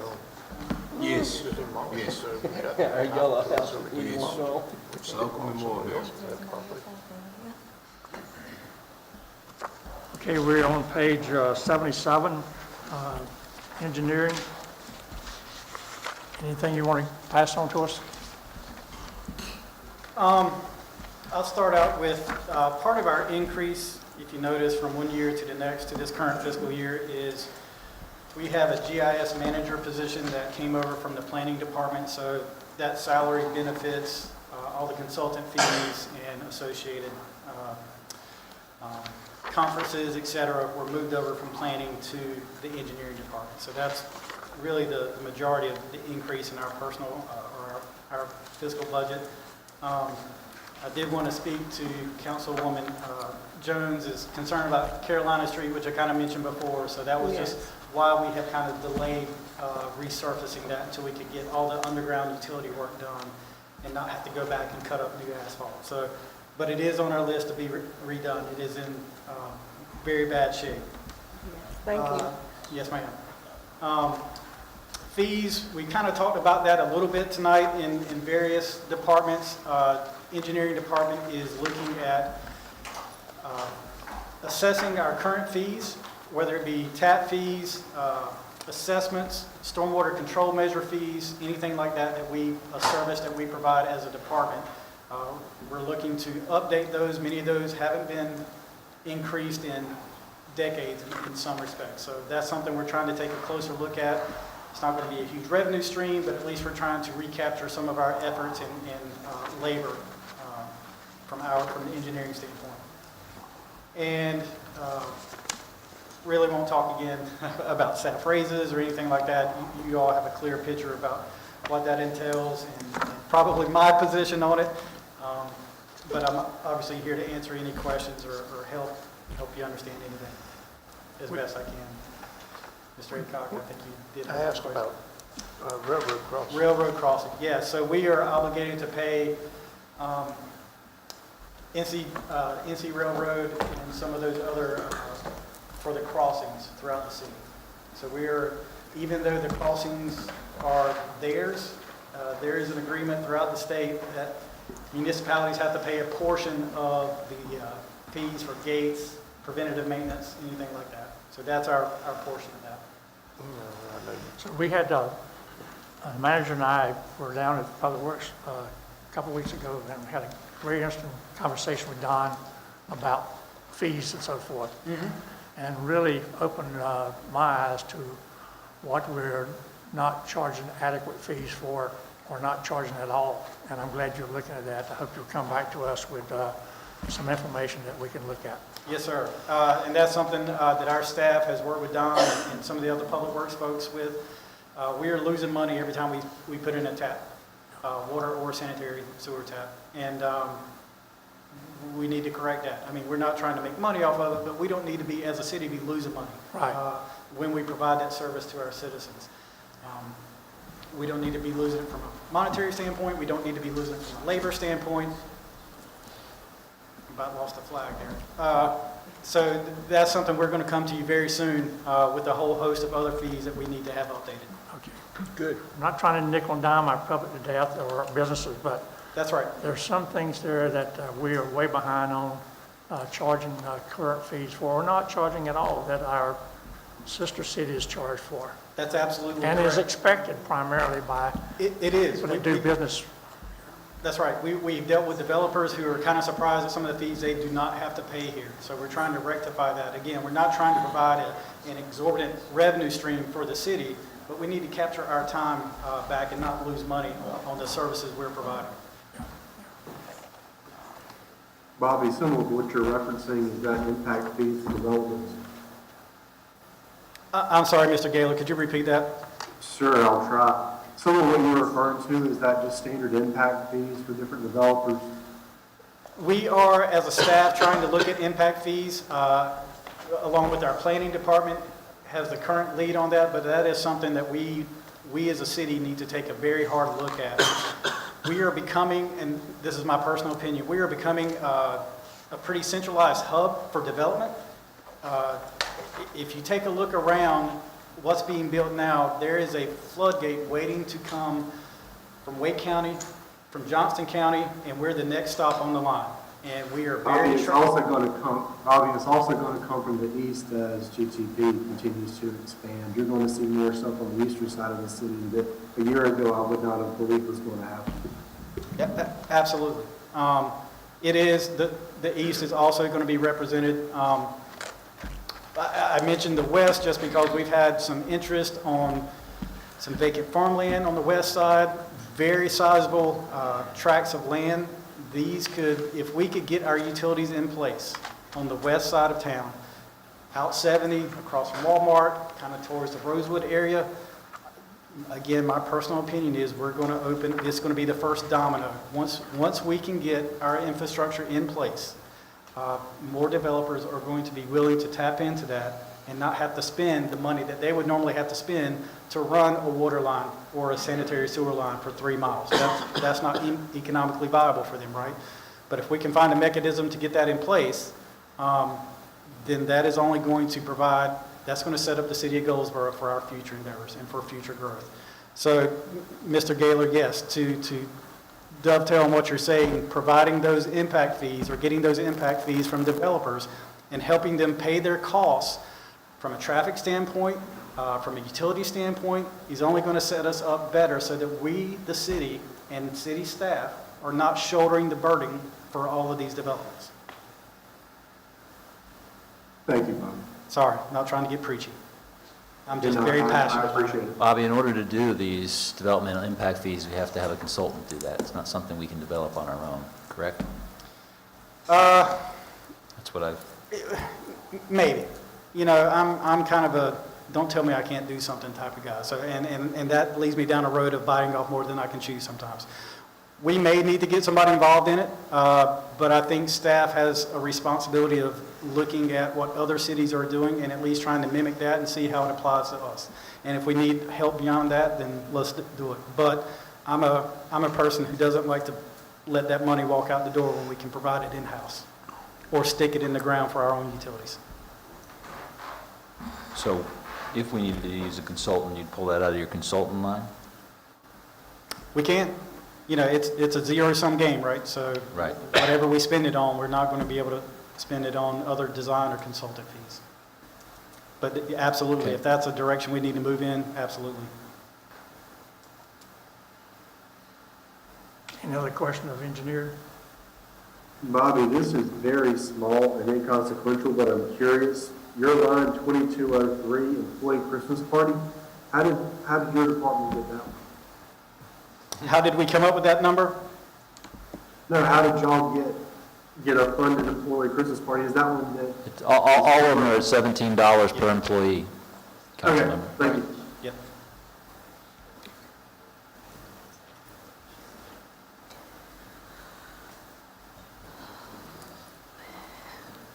Anything else, Councilman Gaylor? No, sir. Any further questions of engineer?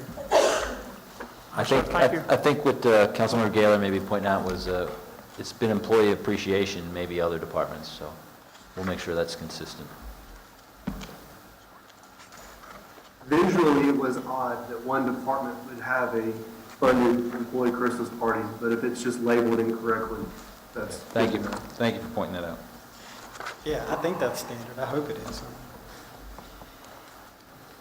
Engineering's just special, maybe, I don't know. Yeah, you can use it, you can use it how you want there. That's right. That's part of our 2%. Okay, thank you. That's not what you're going to give back for the raise, right?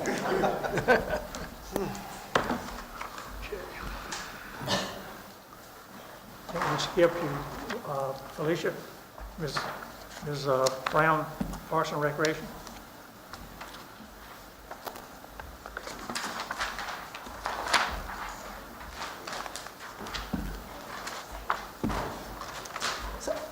Good evening, everyone. Good evening. I guess while you all are turning to my page, if you haven't already gotten there, I'll just kind of mimic what other departments have said as far as what my increases are.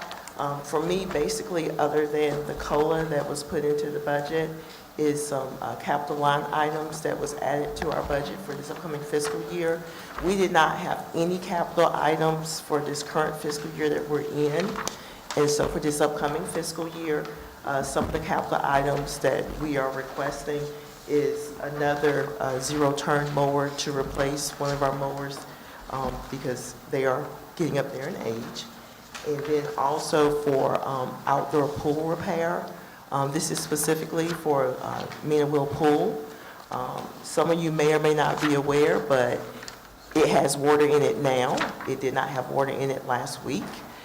Because there was a sealant issue, and so we had to drain the pool and do quick rough patch and then fill the pool back up. And we are scheduled to have that pool inspected tomorrow, so hopefully we will pass inspection, and that pool will be open for Memorial Day weekend. Peacock Pool has already passed inspection, but this is going to the issue with Manual Pool as far as it is due to be replastered. This is one of those things that we knew would come eventually, and it's been, just like with other departments, one of those things that has been put in the budget and it just kept been pushed down the line. So I'm very happy to see that it is in the budget for this upcoming fiscal year. But just to point out that, that is one of those things that we have continuously been pushing down the line, and it kind of came to a head last week. But like I said, we do have water back in the pool now, and hopefully we will pass inspection tomorrow. The other capital item that is listed in our budget is for tennis court repair for Herman Park. Again, we have 10 tennis courts there.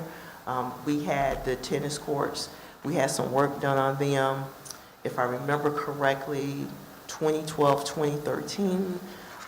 The guarantee, we've passed that guarantee time frame.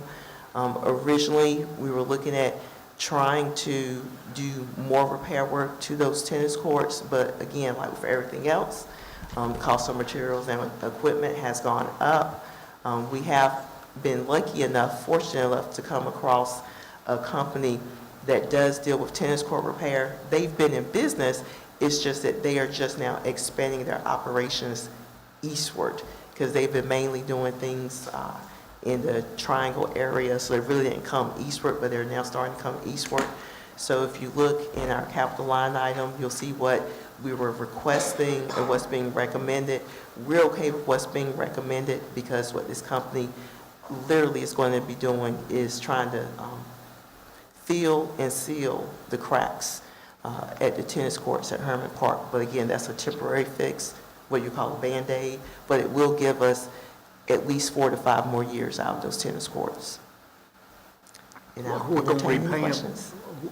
Are they going to be repainted too? Not repainted, just fill and seal, because we're not looking to do the all-out, repainting just yet. In other words, where the cracks are, they aren't going to put the tape over the top of them. No, yeah, but where the cracks are, we're looking to fill, seal, I guess you might call it like a patch, but we're not going to repaint the courts now, not at this time, unless they give us a really good deal. Alicia, this is not an item necessary for the budget, but I am concerned, you're going to open up pools, you got your lifeguards selected and trained. Yes, we actually did lifeguard certification, not this past weekend, but last weekend, and we've been in the process of hiring lifeguards. So we do have adequate staff, for opening up our pools this weekend. And again, just as a reminder, unless council tells us to do things differently, which we will definitely need more staff, for these first couple of weekends, or first couple of weeks, I should say, while school is still in session, we just open up the pools on the weekends. And then once school lets out for the summer, that's when we're open up during the weekday for our pool season. So we do still have, I believe, if I'm not mistaken, Bernadette, we do still have lifeguards being advertised on our city website, but we have hired quite a few lifeguards for this upcoming pool season. What do y'all have to pay them now? We actually range our pay is $10 to $12, and we've been doing this for several years, where if you come back for a consecutive year, you get a pay bump. So specifically with our lifeguards, first year $10, come back the second year $10.25, come back the third year $10.50, come back the next year $10.65, $10.80, $11, where after that fourth or fifth year, you're guaranteed at least a minimum of a 15-cent increase, but it could be up to a 25-cent increase. So that's how we... I'm surprised you can get them at that price. So far, we've been very fortunate because... 20 years ago, my boys made they made $10 an hour 20 years ago. But believe it or not, there are some places that pay a lower fee than us, so we're still being competitive right now. Now, if we were in other places like Charlotte or Triangle, we're not competitive. When they worked for Parks and Rec in Raleigh, they were making $17 an hour. If you go to Charlotte, you can be making at least 20 and get a signing bonus. But they have to battle Carowinds. Any more questions for Parks and Rec? Are you going to speak to the golf course? I'm going to sit here for golf course and let Obi come I up. see Obi's over there. Before we go to that, just wanted to make a point of W.A. Foster renovations. I talked to Felicia about that. You know, the roof has been a problem. Not W.A. Foster, T.C. Coley is not in here at all. T.C. Coley was maybe going to be 50 to 60,000, I think.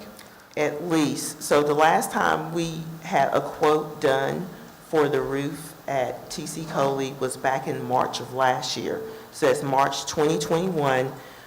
We got a quote because we were looking at trying to see if we could find the money to fix the roof, and that's when we realized there were some other issues going on with the building as well. We actually had an engineer come out and assess that, and the roof we're talking about is specifically over the recreation room area, because there was some roof work done when the building went through its renovations a few years back. But the specific roof over what we call the recreation room, or the large game room, I guess you might call it, when it was W.A. Foster Center, that roof needs some repair work done. And at the time when we got quotes for it, again, that was over a year ago, March 2021, and you were looking at least, $50,000 then in March of 2021. And, as we've been discussing with the cost of, equipment and materials increasing, I know that that's not going to be the price today. From a Parks and Rec standpoint, how important is this? I'm talking about as a utilization, how important is that building to us? We specifically, Parks Recreation, really aren't utilizing that building at this point in time. It is available for people to rent some of the rooms out of it. As you all are probably aware, the gymnasium area is being rented out by Ashford Boxing. So for us as Parks Recreation, that would be a draw for us as far as the gym. The new W.A. Foster Center, people flock to it all the time. Yes, we have other stuff, but people come for like the gym for basketball and other activities. Herman Park Center, we do not have a gymnasium, so people come there when we, of course have programs there, but still to this day, and I've been with the city for over, 11 years, people still come in Herman Park Center and ask us, where's the gym? Because they think it's a gymnasium where you play basketball in there, and it isn't. So for us, as far as Parks Recreation, we really aren't utilizing that building because the space we could potentially use is being occupied. That said, I know that, there are quite a few citizens as well as council members that wanted to preserve, that building, and there have been many things as far as discuss of what the building could be used for. I do think there is some value in the building. I don't know if it's something where, because I know at one point it was, okay, let's try to do something with nonprofits there, and I guess that, never quite came to fruition. So I don't know if it's where, if somebody wants to, make it into a museum, or if the city wants to, partner with another organization for other activities like that to be done there. But like I said, at this point, and again, other departments have talked about staffing, at this point, with what we have going on, and I would say our lack of staffing, we don't have the resources at this time to program that facility. Currently now, we do not have a staff person at that facility. So if someone wants to look at one of the rooms or is interested in like potentially renting one of the rooms, then a staff person comes from another facility to let them in and, give them a tour. Whereas like if you come to Herman Park Center, if nothing else, you can find me there. If you go to W.A. Foster Center, you'll find a staff person there. You won't find that at T.C. Coley. Any other questions for Alicia? Okay, Obi, come on down. How are you, sir? You've been sitting there very quietly. Tell us about the golf course.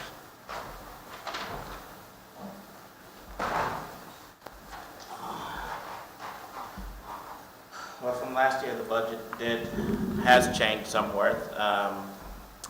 We have one capital item we added. We need the computer for the irrigation system that I believe we've been requesting for the past 4 years. I believe 4 years ago, Joe had been requesting it. At that time, it was $17,000. Now it's 30 plus, and we need to get it. The greens are seeing the effect of not having it right now. So technically, we are manually watering the greens when our employees come to work, and that's not when they need to be watered. They need to be watered in the middle of the night. So a budget amendment that Catherine's going to put forward on the 6th would include this. So if you all approve that in the FY22 budget, we save $3,000. That's typical of what we could do for a lot of things. If we could buy a piece of equipment today, a truck, whatever, it's going to be a lot cheaper than next year or the year after. So, but essentially, this 28,995 could be reduced if we fund it in FY22. Just point that out. So one good thing, tell us some positive news about revenue. We're making money. Right now we are. Revenue is similar to what we had last year. I think we're right at $87,000 in the good. Predicting it to be over 100,000 by the end of the fiscal year. Our greens did come out a little slow this winter. Crazy weather in North Carolina. I'm not used to it yet, but people are still playing, so that's good. We took over recently. I took over the GEC. I guess next fiscal year I'll have full control of it. We're trying to get the food and beverage cranked up again. We're trying to get the bar area open, not just for events, but for the customers. I don't have the numbers with me, but man, we sell a lot of beer. So I feel like that would help too. Give people a place to sit and stay. There are other programs we're looking at. We looked at trying to have a community outreach to help educate the people in the area about the golf course and what it does for their community. Myself and Josh are trying to put that together. I think we're trying to do one in the fall. We're going to get with Ms. Matthews about that. And that's about it. I mean, and keep getting the golf course in better and better shape. There are some repairs that need to be done to the building. Outside we have an area that's rotten over the canopy that we need to fix up. That's in the budget also. We moved all the chairs to the patio area, so we want people to sit in front of the clubhouse now and not at the side where we park carts. So we've changed up a little stuff there. And you're going to add some beautification to the front of the building, And landscape. and that, fortunate for us, John Albert took over that project again. So at first he handed it over to the golf course, and fortunately we couldn't keep up with everything based on the number of people we have that work for me. I mean, we have 5 employees in the maintenance department right now, and only 1 is full-time. So hopefully with the numbers the way they are, I'll be coming back next year begging for a full-time position for the maintenance department. I know you guys went through a spell where you had 6 at one time and you kind of got rid of it because the golf course was losing money. Hopefully that's changed now. So next year I'll be coming begging again. Good. Well, the good thing is that we're making money for a change. That's good. Any other questions for Obi or Parks and Recreation? Thank you. Okay, we're getting down near the end. What else do we need to talk about, Mr. Manager? Public utilities. Bert here? I had no idea. Sorry, We Bert. got occupancy tax fund. Amanda's been patiently waiting. Good evening, everyone. This is new to me. I've been with the city for, it'll be 28 years next month. I've been up from an operator to now this position here. One of the things that I gotta say, I'm piggybacking on everybody else, was the longevity. It was taken away, basically, I think it was in my 10th year, and it was one of those things that you look forward to during Christmas, once you hit that 5-year mark. The reason why I'm saying this now is because we were having some issues with retainability in the waste treatment plant. Certified operators. It is very important that we had these certified operators. Last month, or 2 weeks ago, I had a scare. I was going to be down 4 operators. That's pretty much equivalent to the police department, fire department. There's only 11 of us at the waste treatment plant. So that's 37% of my operating force. So retaining those folks, it takes at least 6 months before they get their certification. Okay? When they're seasoned operators, they are around 2-year, 3-year mark. At that point in time, the other cities come and scan them up because they get trained very well. I got to brag about it. It's the truth. They just take them. And with that longevity, at that 5-year mark, you got something to look forward to. And that was one of the things that I looked forward to. Once I hit that 5-year mark, I was going to get that. So it's related to the incentive of keeping some retainability to the staff. I do agree on that. Other than that, the budget I have this year, I'm not complaining at all. The ARPA funds, they helped out on us. Their rate increase helped out on us. We're getting a lot of equipment replaced, old equipment. I'm getting bar screens, New Hope bar screen and Pecan bar screen. They were both built in the 90s. Okay, they are finally being replaced. They're aged out. Okay, the water plant, they have some ATSs that are some issues with those. Automatic transfer switches for generators. They're very important during, especially flood situations or hurricane season. We do have some issues with that. So if you guys have any questions, I'm here for you. Any questions? You mentioned the bar screen, right? Yes, ma'am. I don't see that. I see a bar screen, Cherry Hospital. Is it funded somewhere else? Because I That don't is see it a on this different one. aspect. That'll be Okay. under the Mount Hollow Collection System project. Okay.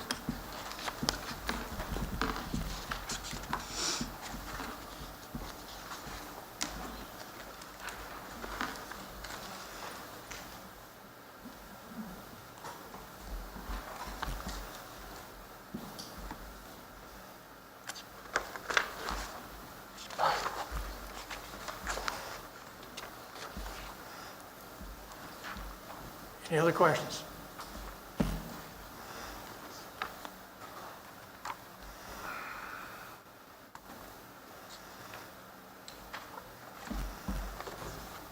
Okay.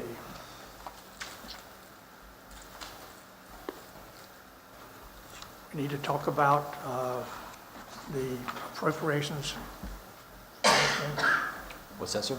We need to talk about any of the appropriation line items, Which page do you want to look from at? 105 forward, or 101.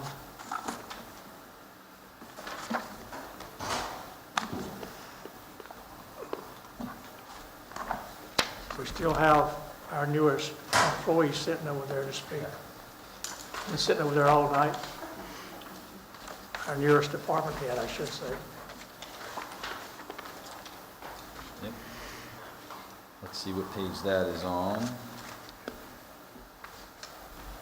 Travel and tourism is on page 137. You want to come on up, Amanda? Sure.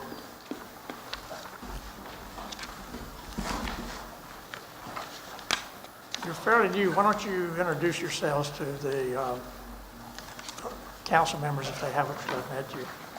For those who I haven't had the pleasure of meeting yet, my name is Amanda Justice, and I'm the new Director for Travel and Tourism. I started in February. So I'm here to answer any questions that you guys have for our budget for travel and tourism that is funded through occupancy tax.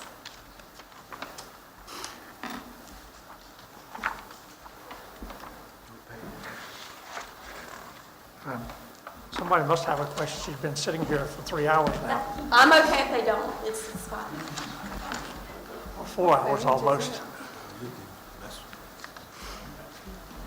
So just for the sake of discussion here, can you give us sort of an update on what your forecast is in terms of revenue? Oh, where we're going to finish up for the year. So when we received April's collections, and Catherine, if you want to just correct me if I'm saying anything wrong, we were roughly, it put us over 700,000.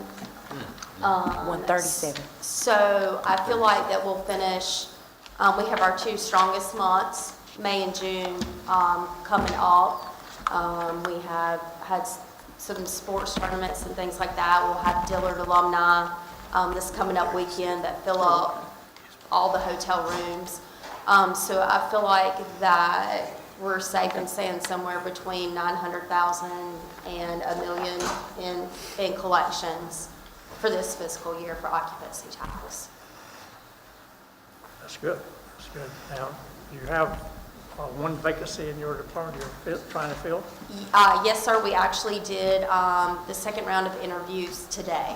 So we're hoping to make that decision by the end of this week. And your salaries and overhead is paid for by room taxes? Yes, sir. Not out of It's the all general funded fund? by the occupancy tax. Yeah, out of That's right. occupancy tax. Yes, sir. So that's important to know that your funds are not coming from From taxes. the general fund, that's The general correct, fund, correct. Anyone have any questions of our new travel and tourism director? Well, yeah. Okay. you can go home. Okay. Thank you very much. Did you learn anything from 4 hours? I've learned a lot, I sure have. Thank you, dear. Thank you. Okay. What else, Mr. Salmon? I think that's it, sir. I think we've covered all the department heads here. So, our manager's taking notes here. We have some action items that we have to resolve at our next meeting or before, as the case may be. And as planned, I believe we are, correct me if I'm wrong, we're supposed to be presenting a final draft budget for the public review and adoption. Is that correct? Well, there's a public hearing on the 6th that the public will get to say what they want based off of the manager's recommended budget and discussions tonight or any follow-on discussions. Right. So then we had 2 weeks later at the next council meeting, the budget to be presented to you all for approval. So Right. you can either have a meeting before the public hearing again or after the public hearing, or as many meetings as you want. We'll certainly come back with these changes, try to figure out a way to find this pay. I've heard a couple of different things on the pay increases, anywhere from 3% with, let's make it 5% total, and do bonuses. And I've heard, well, we want to do all of it COLA up front, starting 1 July at 5%. So is there a direction from council here, or do I just need to make the numbers work somehow? Well, I'm looking at the calendar here for June, and next, we have the rest of this week, although we have events coming up at the end of the week. And then Monday is a holiday, and then we have the rest of that week before the next council meeting on the 6th of June to come back and address these issues that were brought up tonight and come to some decision on how we manage them so that we can present it for public on the next council meeting. I believe that my personal opinion is we need to do this rather soon, quite frankly. How long would it take you to Well, we'll be working on it the rest of the week with department heads to find me an additional 2% from their budgets. We'll take the $500K from the paving and some of these other savings we found here and see what we can do. The real decision is, do you want to, well, not the real decision, there's lots of stuff that goes on here, but do you want to pay that 5% COLA up front as the pay that keeps on giving, or is there some level of, you'd rather put it into a bonus? I think we had sort of a consensus with do 3 and 2. 3% and did a bonus with the rest of it. So 3% COLA that we currently have funded and 1% merit, keep that as is, and then find more for a bonus. Is that what I understand? Yes. Sounds all right to me. The bonus cost us less than just Yeah, I know a that. salary increase. There's no overhead to the bonus. That sounds fine. They're getting 5%. That's as I understood it. Yeah, so 3% COLA, 2% bonus, and 1% merit, giving 6 total percent. The bonus is not going to obviously be given into their pay continuously. The merit will be starting in 1 January.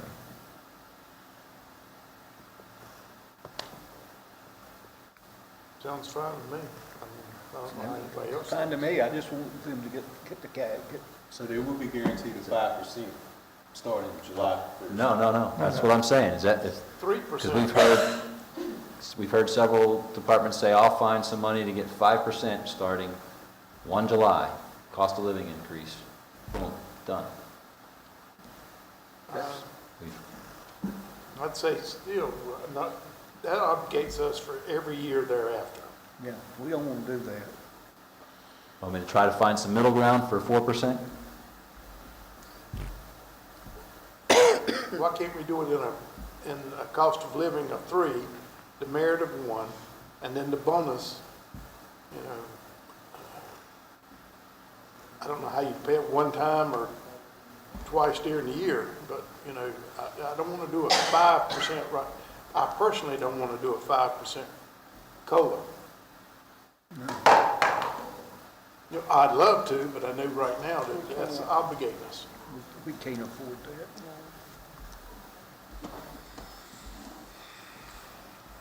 And then, of course, we've got the fire department and police department increases on top of that.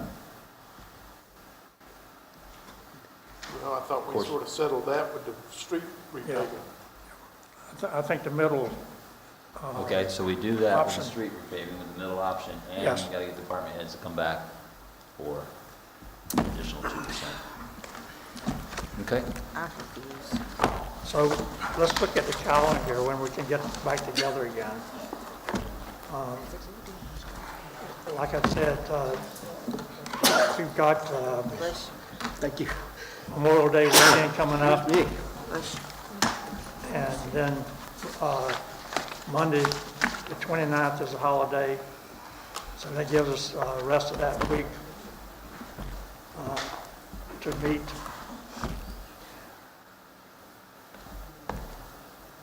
Before the meeting. So we basically got Tuesday through Friday, but does that give you enough time to, put together the revised budget based on what decisions we make? How much time do you need for that? What date did you want to do this, sir? Well, I'm saying we've got a meeting on the 6. the 6th. So how late You mentioned you in wanted. next week? We'll be working on all this week and be able to come up with something, I'm sure, through the weekend, and, you know, we could do it maybe Wednesday, whatever. Wednesday of next week, the 31st? It's June Thursday 1st. is Tuesday. It's June 1st. No, Wednesday. It's June the 1st. It's the 31st. Wednesday's the 1st. Wednesday is the 1st. First? Yeah, I'm not saying the 1st, but I'm saying Wednesday is the 1st. I'm just giving you the date. You want to meet some night that week, again at 5:30? Okay, while we're all looking at our calendars, this money that we're talking about, the raises real quick, does that include our part-time people? I'm not talking about permanent part-time, I'm talking about our part-time employees. Do they get anything? That would not include your part-time. If you want to include part-time, that's an additional expense, I'm sure. I'm sure it is, but that's something that we need to be thinking about at some point. Our part-time people who don't get anything. Okay, back to the calendar. I can't do June 1 at all. We do Friday. Friday is better for me. Closer to, what about Friday? You got something to do? I'm doing that. I got this Friday, I'm doing it. So I can put in the time. June 3rd is better. Thursday, 5:30? Same time? That's fine with me, I'm telling you. Thursday? You said Thursday? I said June 3rd. Oh, you said Friday. I don't, You want Wednesday to is do it on the 31st, on Wednesday, is that correct? No, 31st. No, that's next. The 31st is a Tuesday. Pardon? It's a Tuesday, not a Wednesday.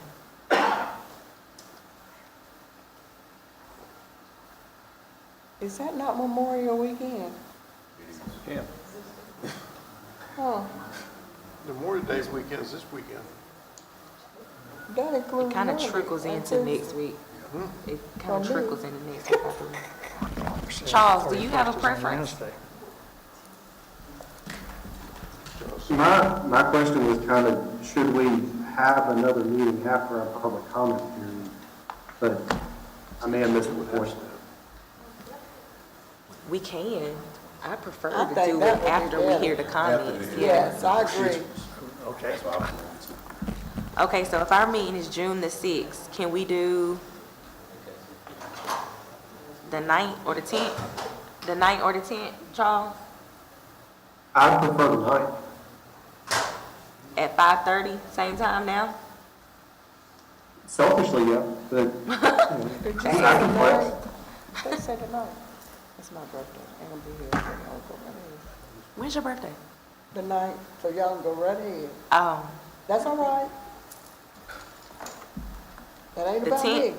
The We 10th? had retreat on mine, so, I was That's there. what I say. It's not about me. Go right ahead. Okay, let's make a decision, because we've got 6 or 8 people waiting on us to listen here. Let's go. What on, The This is 10th? Thursday? what about the Are you first gonna of be June? here? So the Do it 10th is a the Friday, first is of June. that right? No, we want to do it after the public comments. Oh, after public comment. Councilman, are you gonna be here for your birthday, or are you saying, No, I can be on Zoom somewhere. okay. All right, y'all go right ahead. After public comment. I don't want to hold this up. This is more important. No, but I still wanted you to be able to participate, so if another day works better, then we can choose another day. Well, that's kind. That's kind. Let's call it, somebody Just call say it. what to call it. I mean, just, Go to, get, Mr. Mayor, set a date, we that can be here, and those who can't. that's exactly right. Go right ahead. Well, I think this is a little bit more important than whoever can, whoever can't, but I don't think we should take that approach. I think we should just find something that works for Well, everybody. I don't want you not to have it because of me. Yeah. Okay, how about that Tuesday? The Monday, we got a council meeting Monday, how about we do it Tuesday?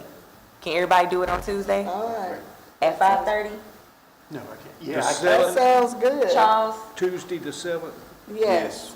Okay. And everything will be fresh. if everyone else can do it that Tuesday, I'll make it work. Well, Tuesday the 7th, we've got that Maxwell, that county meeting But we doing it in the evening. at That's in the 5:30. morning. I've got it at 5:30. It's at 12. It's Good at thing 12. I It's at don't know, lunch. isn't it? Yeah. Yeah, it's at 12 o'clock. Okay. Excuse me. If you department heads want to leave, if you do, go ahead. You don't need to hang around for this. I've actually have one point of clarification, if I could, question for Mr. Manager. So can you explain, just so for the benefit of all of us, where we landed on the raise versus what fund that money is coming from, or So I just heard from council 3% COLA, right? And the 1% merit that's in there, and they want the bonus to be 2% instead of whatever it is right now, which is slightly less than 1% maybe. And did I hear that that 2% was coming strictly out of resurfacing, or was that just for police No, department? so the resurfacing 500K would go towards funding the police department's level 2, if you will, along with some of the fire department. And fire department, I'm gonna have to get additional funding through the inspections as well. Yeah, fees. So we're gonna estimate maybe 80,000 for that, of the 58,000 to 130,000 was recommended. Did I hear that correctly, council? That's what I. Yes. Yes. Okay.